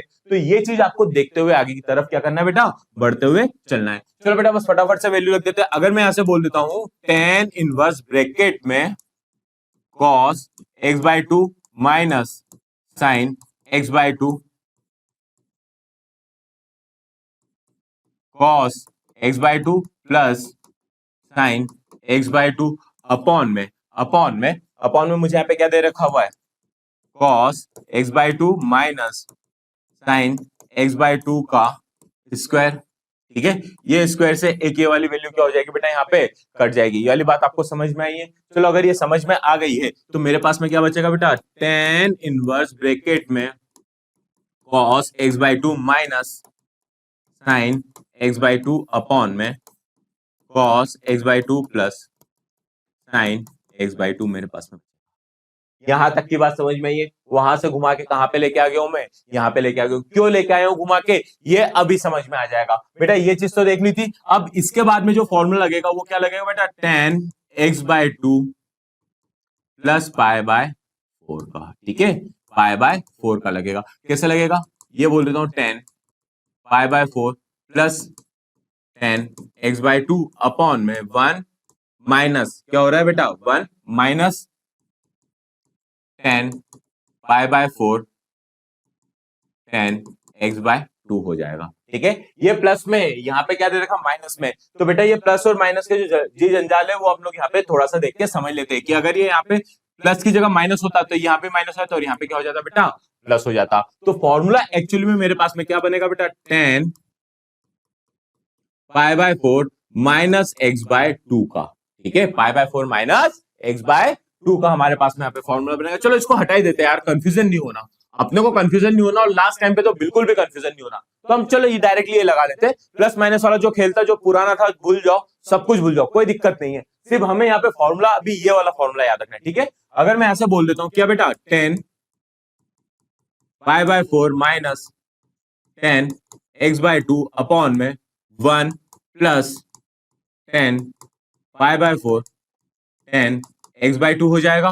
तो ये क्या हो जाएगा 1 माइनस 10 x बाय 2 अपॉन में 1 प्लस 10 x बाय 2 मेरे पास में यहाँ पे रहेगा। ये वाली बात समझ में आ गई। तो ये चीज आपको जो दिखाई दे रही है, क्या मैं इसको वैसा कन्वर्ट कर सकता हूं क्या? हाँ सर, बिल्कुल कर सकते हो। क्यों? यहाँ पे cos x बाय 2 न्यूमरेटर मतलब अंश में से cos x बाय 2, डिनोमिनेटर मतलब हर में से cos x बाय 2 को क्या ले लू बेटा? कॉमन निकाल लू, यहाँ पे प्रतिस्थापन कर लू, इसमें से निकाल लू। अगर मैंने इसमें से निकाल लिया तो यहां तो बचेगा मेरे पास में क्या 1 minus sine x by 2 upon में cos x बाय 2 हो जाएगा। और साइन अपॉन में cos मेरे पास में यहाँ पे क्या होता है बेटा? 10 होता है। तो सीधे सीधे यहां से लिख देता हूं 1 माइनस 10 एक्स बाय 2 और अपॉन में 1 प्लस 10 एक्स बाय 2 मेरे पास में रहेगा। ठीक है, ये क्या हो जाएगा बेटा?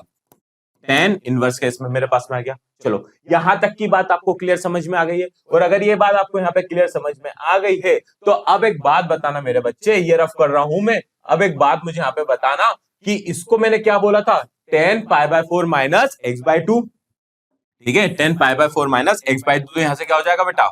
यहां से मेरे पास में हो जाएगा बेटा 10 inverse 10 pi by 4 minus x by 2 हो जाएगा। 10 से 10 कट जाएगा, 10 इनवर्स से 10 हमारे यहाँ पे कट जाएगा। तो मेरे पास में क्या बचेगा बेटा? Pi by 4 minus x by 2 मेरे पास में आंसर यहाँ पे बचेगा। ठीक है, और pi by 4 minus x by 2, तो क्या ये बेटा मेरे पास में इन दोनों के बीच की वैल्यू है? बोले हाँ सर, बिल्कुल बीच की वैल्यू है। तो आपको जो मैंने शुरुआत में बोला था, अभी थोड़ी देर पहले ही बोला था इस चैप्टर के स्टार्टिंग में, और अभी एक दो क्वेश्चन पहले ही बोला होगा, क्या शुरुआत कर रहा हूं, अभी हाल ही बोला होगा कि हम ये इसको रिमूव करने का प्रयास करते हैं। तो इसको रिमूव करने के लिए जो हमारे पास में यहाँ पे वैल्यू दे के रखी हुई है ना बेटा, ये जो चीजें हमारे को यहाँ पे दे के रखी हुई है, उसको इस तरीके से मॉडिफाई करेंगे, इस तरीके से निरूपित करेंगे कि हमें ये 10 इनवर्स सीधे सीधे 10 के फॉर्म में यहाँ पे दिखाई दे जाए, ताकि हम 10 इनवर्स से 10 को यहाँ पे क्या कर सके बेटा? कट कर सके। चले बेटा आगे की तरफ बढ़ते, अगर अगले क्वेश्चन की तरफ देखें तो नेक्स्ट क्वेश्चन मुझे यहाँ पे क्या देके रखा हुआ है? तो बेटा नेक्स्ट प्रश्न है हमारे पास में यहाँ पे, सिद्ध कीजिए कॉट इनवर्स ब्रैकेट में 1 plus sine x plus root के अंदर 1 माइनस साइन एक्स अपॉन में रूट के अंदर 1 plus sine x minus root के अंदर 1 minus sine x equal to x by 2। मुझे क्या करना है बेटा? यहाँ पे सिद्ध करना है। चलो बेटा फटाफट से सिद्ध कर लेते हैं। अगर मेरे पास में यहाँ पे कॉट इनवर्स ब्रैकेट में root of 1 plus sine x plus root के अंदर 1 माइनस साइन एक्स अपॉन में रूट में 1 plus sine x minus root में 1 माइनस साइन एक्स मेरे को यहाँ पे देके रखा हुआ है।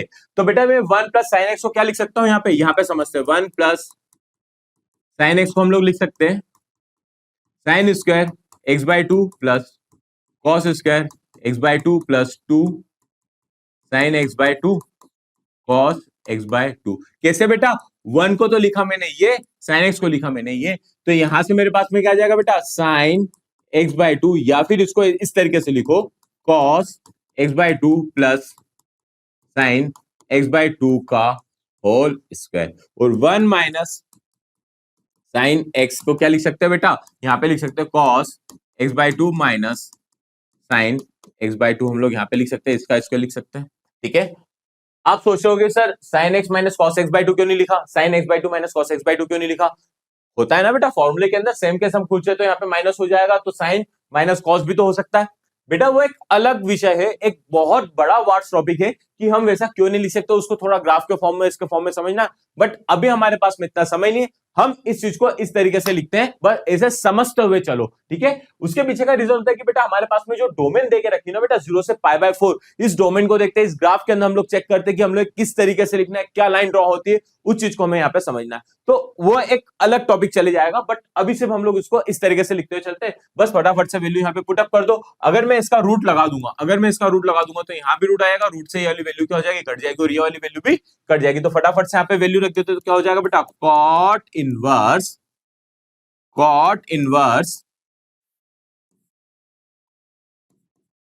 Cos x by 2 plus sine x by 2 plus cos x by 2 minus sine x by 2 upon में cos x by 2 plus sine x by 2 minus cos x by 2 plus sine x by 2 मेरे पास में रहेगा। ठीक है, minus वाली से plus वाली कैंसल, ये माइनस वाली से प्लस वाली कैंसल, तो ये हो जाएगा बेटा क्या? Cot inverse 2 cos x/2 upon में 2 साइन x/2। ये 2 से 2 कैंसल, तो यहां से आ जाएगा बेटा क्या, cot inverse cot x/2, cot से कॉट कैंसिल, तो क्या आ जाएगा बेटा x/2। आपका आंसर यहाँ पे निकल के आ जाएगा। आई होप ये चीज आपको यहाँ पे अच्छे तरीके से समझ में आ गई होगी। चलिए बेटा आगे की तरफ चलते, अगर अगले क्वेश्चन की तरफ देखें तो नेक्स्ट क्वेश्चन मुझे यहाँ पे क्या देके रखा हुआ है, सिद्ध कीजिए cos inverse x is equal to 2 cos inverse root में 1 माइनस x/2 और cos inverse 12/13 is equal to tan inverse 5/12। मुझे ये दो चीजें प्रूव करनी है। चलो बेटा फटाफट से प्रूव कर ले, तो दो चीजें है तो कोई दिक्कत वाली बात नहीं है हमारे को यहाँ पे। तो चलो बेटा देखो, यहां पे अगर सबसे पहले वाले प्रूफ की बात करता हूं, तो मैंने बोल दिया बेटा क्या, cos inverse x is equal to 2 cos inverse root में 1 प्लस x/2 रहेगा। तो अगर मैं cos inverse x is equal to y, तो x इज इक्वल टू क्या लिख सकता हूँ बेटा, cos y लिख सकता हूँ। ठीक है बेटा, अगर मैंने यहाँ पे ये वैल्यू लिख दी तो मुझे कोई दिक्कत है क्या, नहीं है। चलो बेटा उठा के ये दोनों मान हम कहां पे रखेंगे, इस वाली वैल्यू में रखेंगे। तो यहाँ पे सबसे पहले रखा तो मेरे पास में क्या आ जाएगा बेटा, ये आ जाएगा y इक्वल टू रूट में चलो रूट कहां है बेटा, यहाँ पे तो cos इनवर्स दे रखा है 2 cos इनवर्स रूट में 1 प्लस x की जगह पे क्या लिखना था बेटा, cos y अपॉन में 2 लिखना था। ठीक है, ये वाली बात समझ में आई है। चलो हाँ सर समझ में आ गई है। तो यहां से cos y is equal to 2 cos square y/2 -1 हम लोग रख सकते हैं, -1 उठ के इधर आ जाएगा तो क्या हो जाएगा बेटा, cos y plus 1 is equal to 2 cos square y/2 हो जाएगा। ये मान उठा के कहां रख दूंगा, मैं यहां पे रख दूंगा। तो जैसे ही मैंने रखा तो मेरे पास में क्या हो जाएगा बेटा, y is equal to 2 cos inverse root में 2 cos स्क्वायर y/2 अपॉन में 2 रहेगा, ये 2 से 2 कैंसल, रूट से स्क्वायर कैंसल हो जाएगा। तो यहाँ पे मेरे पास में क्या बचेगा, y is equal to 2 cos inverse cos y/2। ये cos से cos कैंसल, बचा क्या, y is equal to 2 dot y/2 बचा, 2 से 2 कैंसल हो जाएगा तो y equal to y।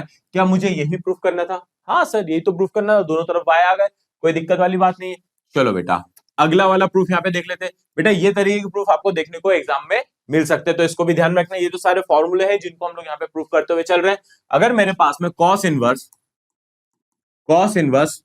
12 upon में 13 है, इसके इक्वल टू में मुझे क्या चाहिए बेटा, tan इनवर्स 5/12 चाहिए। ठीक है, क्या चाहिए बेटा, tan इनवर्स 5/12 चाहिए। तो सबसे पहले LHS ले लिया बेटा, लेफ्ट हैंड साइड ले लिए।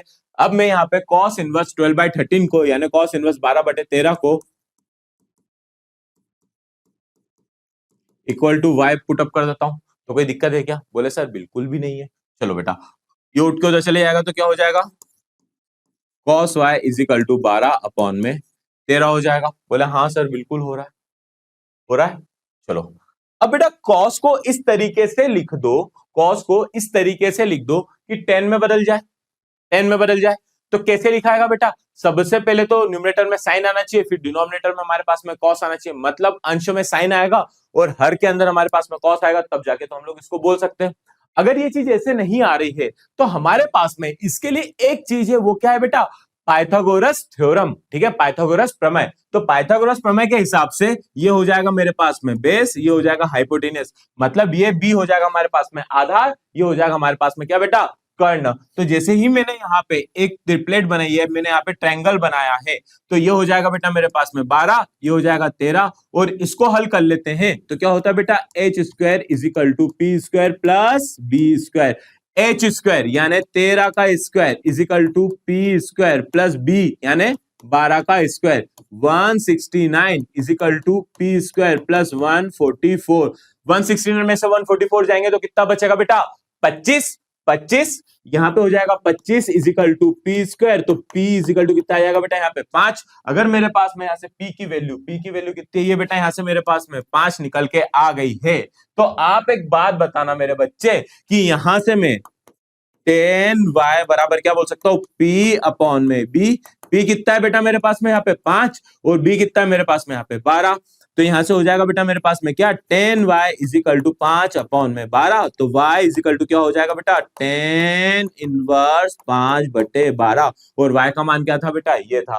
तो ये भी तो प्रूफ हो गया हमारे पास में। आई बात समझ में?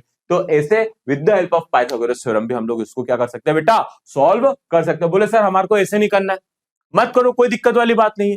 पर बेटा उसके अंदर अब इसके बाद में जैसे अगर आपके पास में ये चीज आ गई है तो इसके बाद में पता है क्या होगा, आप कॉस को 10 में कन्वर्ट करोगे बेटा। किस में करोगे बेटा? यहाँ पे 10 में कन्वर्ट करोगे। अब उसको 10 में कन्वर्ट करने के नियम बहुत अलग अलग और बहुत सारे सारे होते हैं। चलो बेटा एक चीज और समझा देता हूं कि ऐसा नहीं तो दूसरे तरीके से कैसे किया जा सकता है उसको देख लेते हैं। अगर मैं कॉस वाई को 1 में सेक वाई लिख दूं तो कोई दिक्कत है क्या? बोले सर कोई दिक्कत वाली बात नहीं है। ये हो जाएगा क्या बेटा मेरे पास में, यहां से ये हो जाएगा 12/13। चलो ठीक है।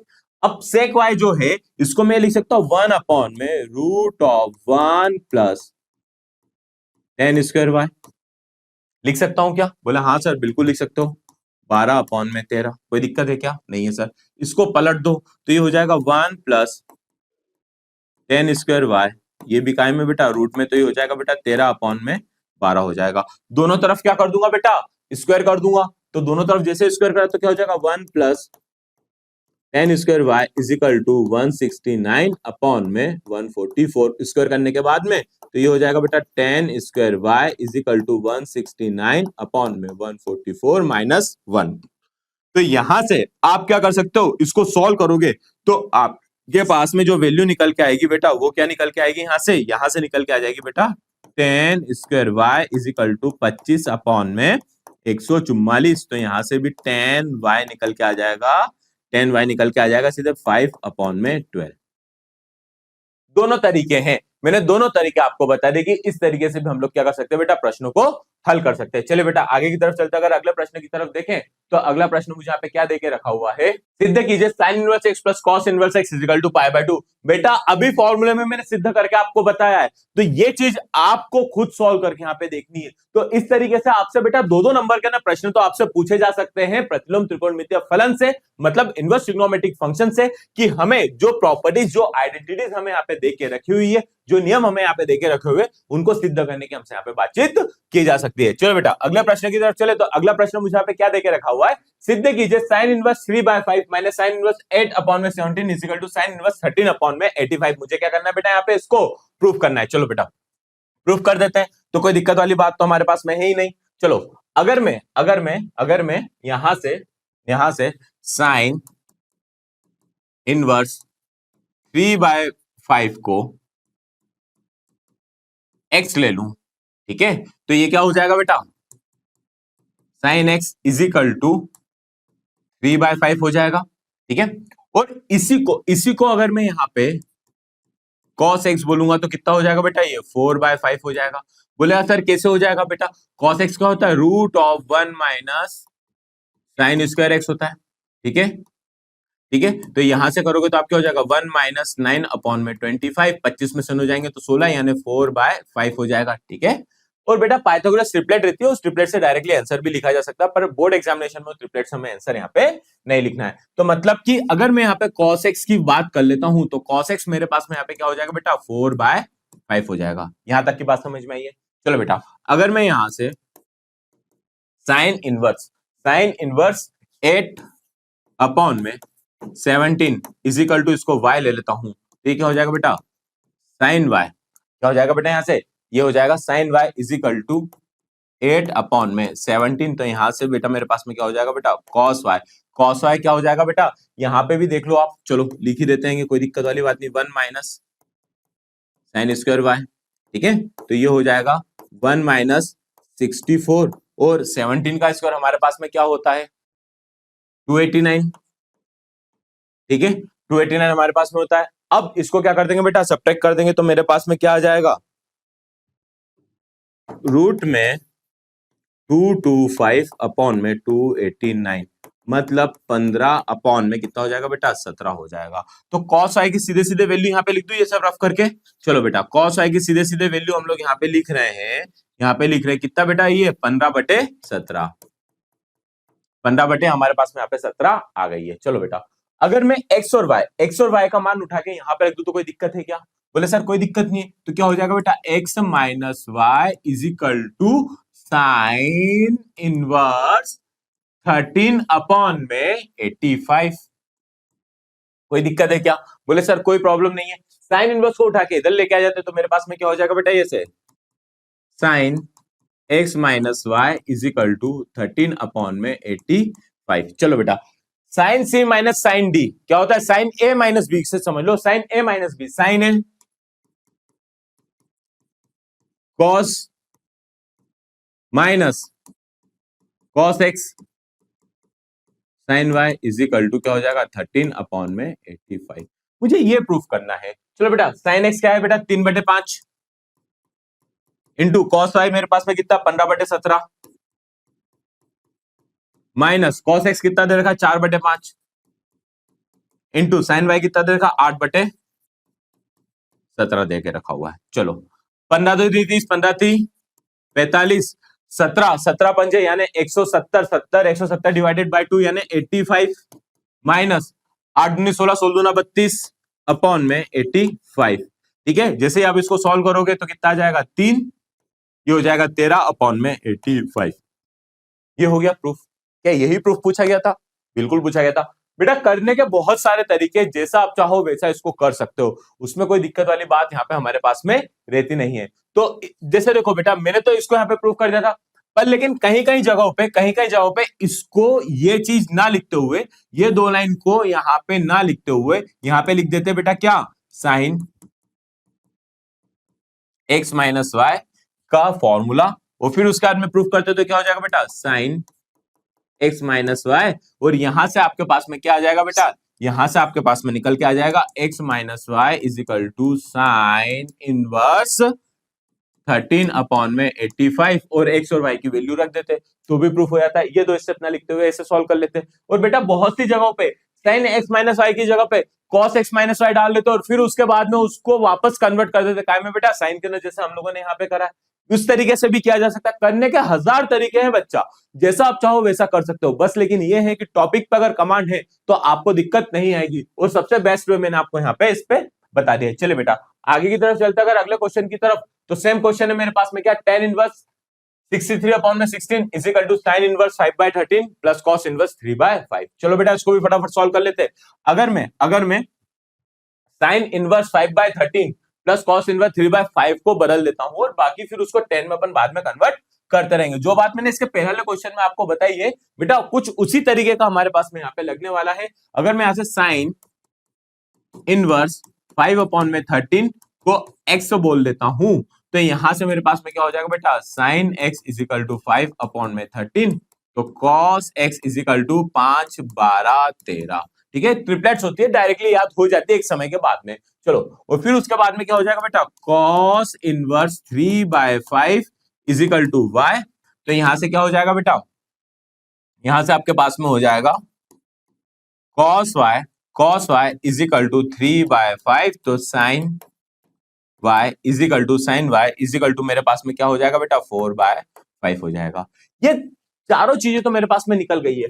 अब जैसा कि मैंने आपको बताया था, आप चाहो तो वैसा कर लो। कैसे बेटा, इसको करने के भी 2 तरीके हैं, मैं दोनों तरीके आपको यहाँ पे डिस्कस करूंगा। अगर मैं यहां से बोल देता हूं 10 63 अपॉन में 16 मेरे को यहाँ पे दे के रखा हो 10 इनवर्स के अंदर। ठीक है, तो यहाँ पे क्या हो जाएगा बेटा, x प्लस वाई हो जाएगा।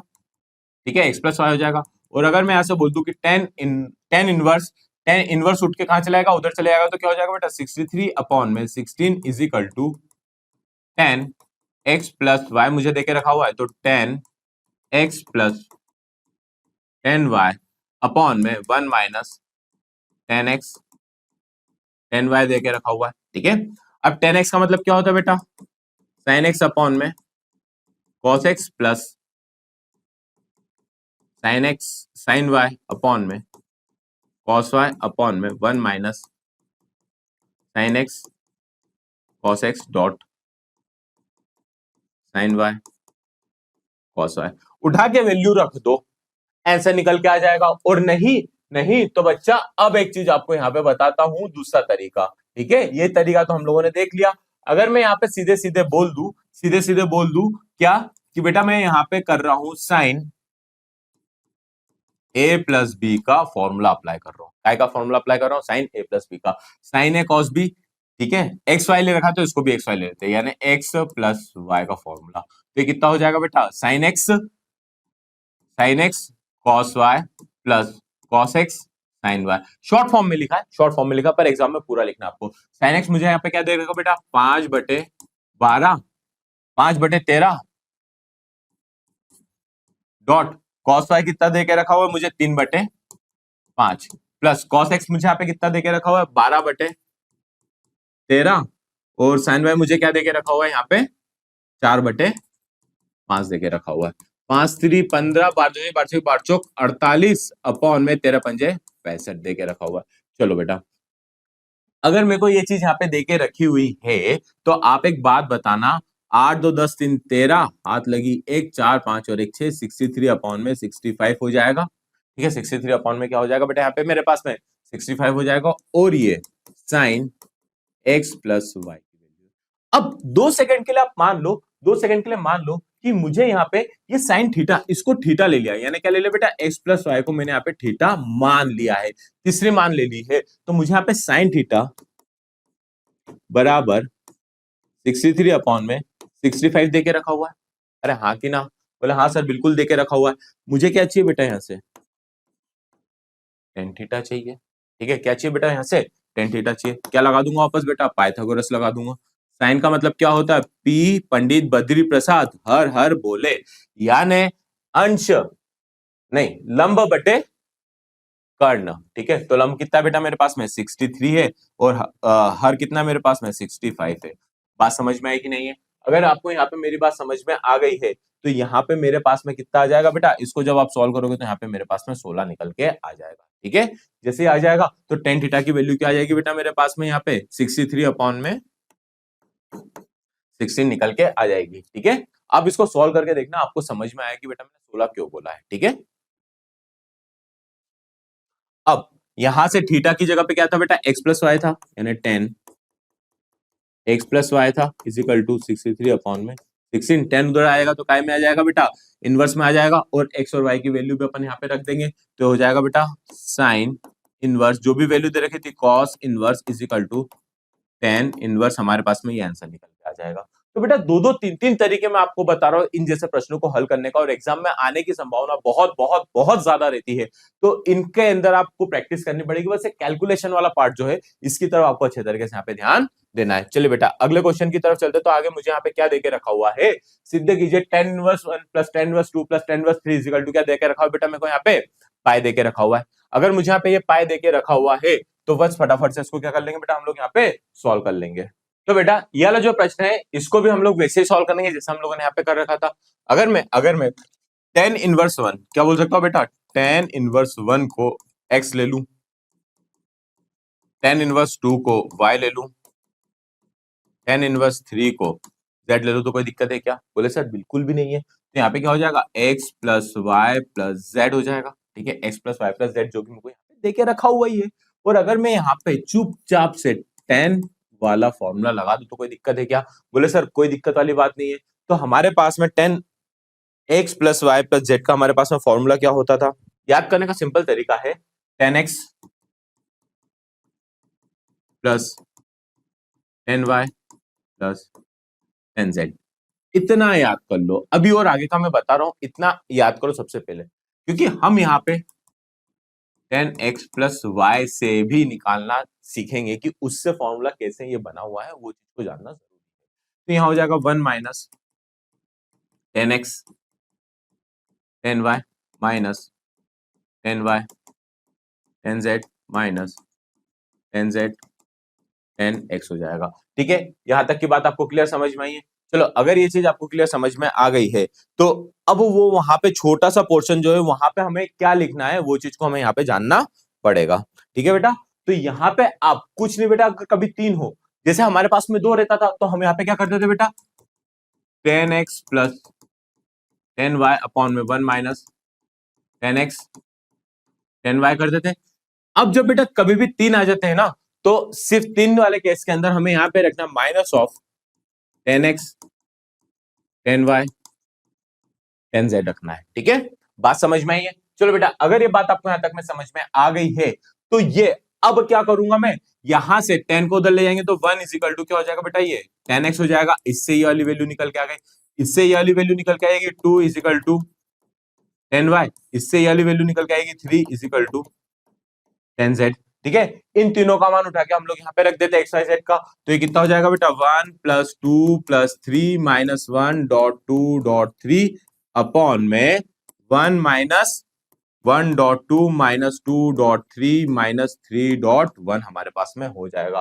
3 2 5 और 1 6, 6 में से 6 जाएंगे तो कितना हो जाएगा बेटा 0 0 अपॉन में कोई सा भी नंबर आ जाए तो वैल्यू क्या हो जाती है बेटा यहाँ पे मेरे लिए 0 हो जाती है। तो ये क्या हो जाएगा बेटा 10x + y + z is equal to 0, तो x + y + z is equal to 10 inverse 0। 10 inverse 0 कितना होता है बेटा पाई। चलो, तो ये हो जाएगा x + y + z is equal to क्या हो जाएगा बेटा यहाँ पे पाई। अब x y z जो देके रखा हुआ है वो वैल्यू वापस रख दो, तो 10 inverse x + 10 inverse y + 10 inverse z is equal to pi. यही तो मुझे सिद्ध करना था। तो बेटा इसी के साथ में ये वाला चैप्टर भी यहीं पे आपका खत्म होता है। चलिए बेटा, हमारा यहाँ पे अभी तक के अंदर differentiation, application of derivative, integration, application of integral, relation function और बेटा साथ में इनवर्स ट्रिग्नोमेट्रिक फंक्शन, हमारे 6 चैप्टर यहाँ पे पूरे कंप्लीट होते हैं, जिसमें 2 सबसे बड़े पोर्शन है। कौन से वाले बेटा, डिफरेंशिएशन वाले, क्वांटिटेटिव डिफरेंशिएबिलिटी वाला बेटा एक पोर्शन था, एक हमारा इंटीग्रेशन वाला पोर्शन था। जो बड़े बड़े मेजर पोर्शन थे वो हम लोगों ने यहाँ पे खत्म कर लिए, मतलब एक बड़ा वाला टास्क हमारा खत्म हो गया। हाँ, अब जो बचा हुआ चैप्टर से मैं ये नहीं कह रहा हूं कि बहुत ईजी है बट लेकिन थोड़े कम टफ है जी, इनके मुकाबले थोड़े कम टफ है। तो अब हमें उन्हें सॉल्व करने में ज्यादा समय नहीं लगेगा। साथ ही साथ कहना बेटा, अब आपको परिधि मैम आपको यहाँ पे मैट्रिक्स और डिटरमिनेंट बताएंगे, साथ ही साथ के अंदर आपको यहाँ पे डिफरेंशियल इक्वेशन, लीनियर प्रोग्रामिंग और प्रोबेबिलिटी बेटा वो परिधि में हम आपको यहाँ पे कंप्लीट करवा देंगे। और बेटा इसी के साथ में सबसे आखिरी में सबसे लास्ट में आपको एक्सक्लूसिवली आपको सारे ऑब्जेक्टिव मिलेंगे जो एग्जाम के पॉइंट ऑफ व्यू से कितने इंपॉर्टेंट है ये आप अच्छे तरीके से जानते हो। तो बेटा इसी के साथ में मैं आपसे विदा लेता हूं, मिलता हूं नेक्स्ट लेक्चर में, तब तक ले थैंक यू वेरी मच। और बेटा पढ़ते रहना और फॉर्मूला बुकलेट को हमेशा रिवाइज कर देना जब तक एग्जाम हमारी कंप्लीट ना हो जाए।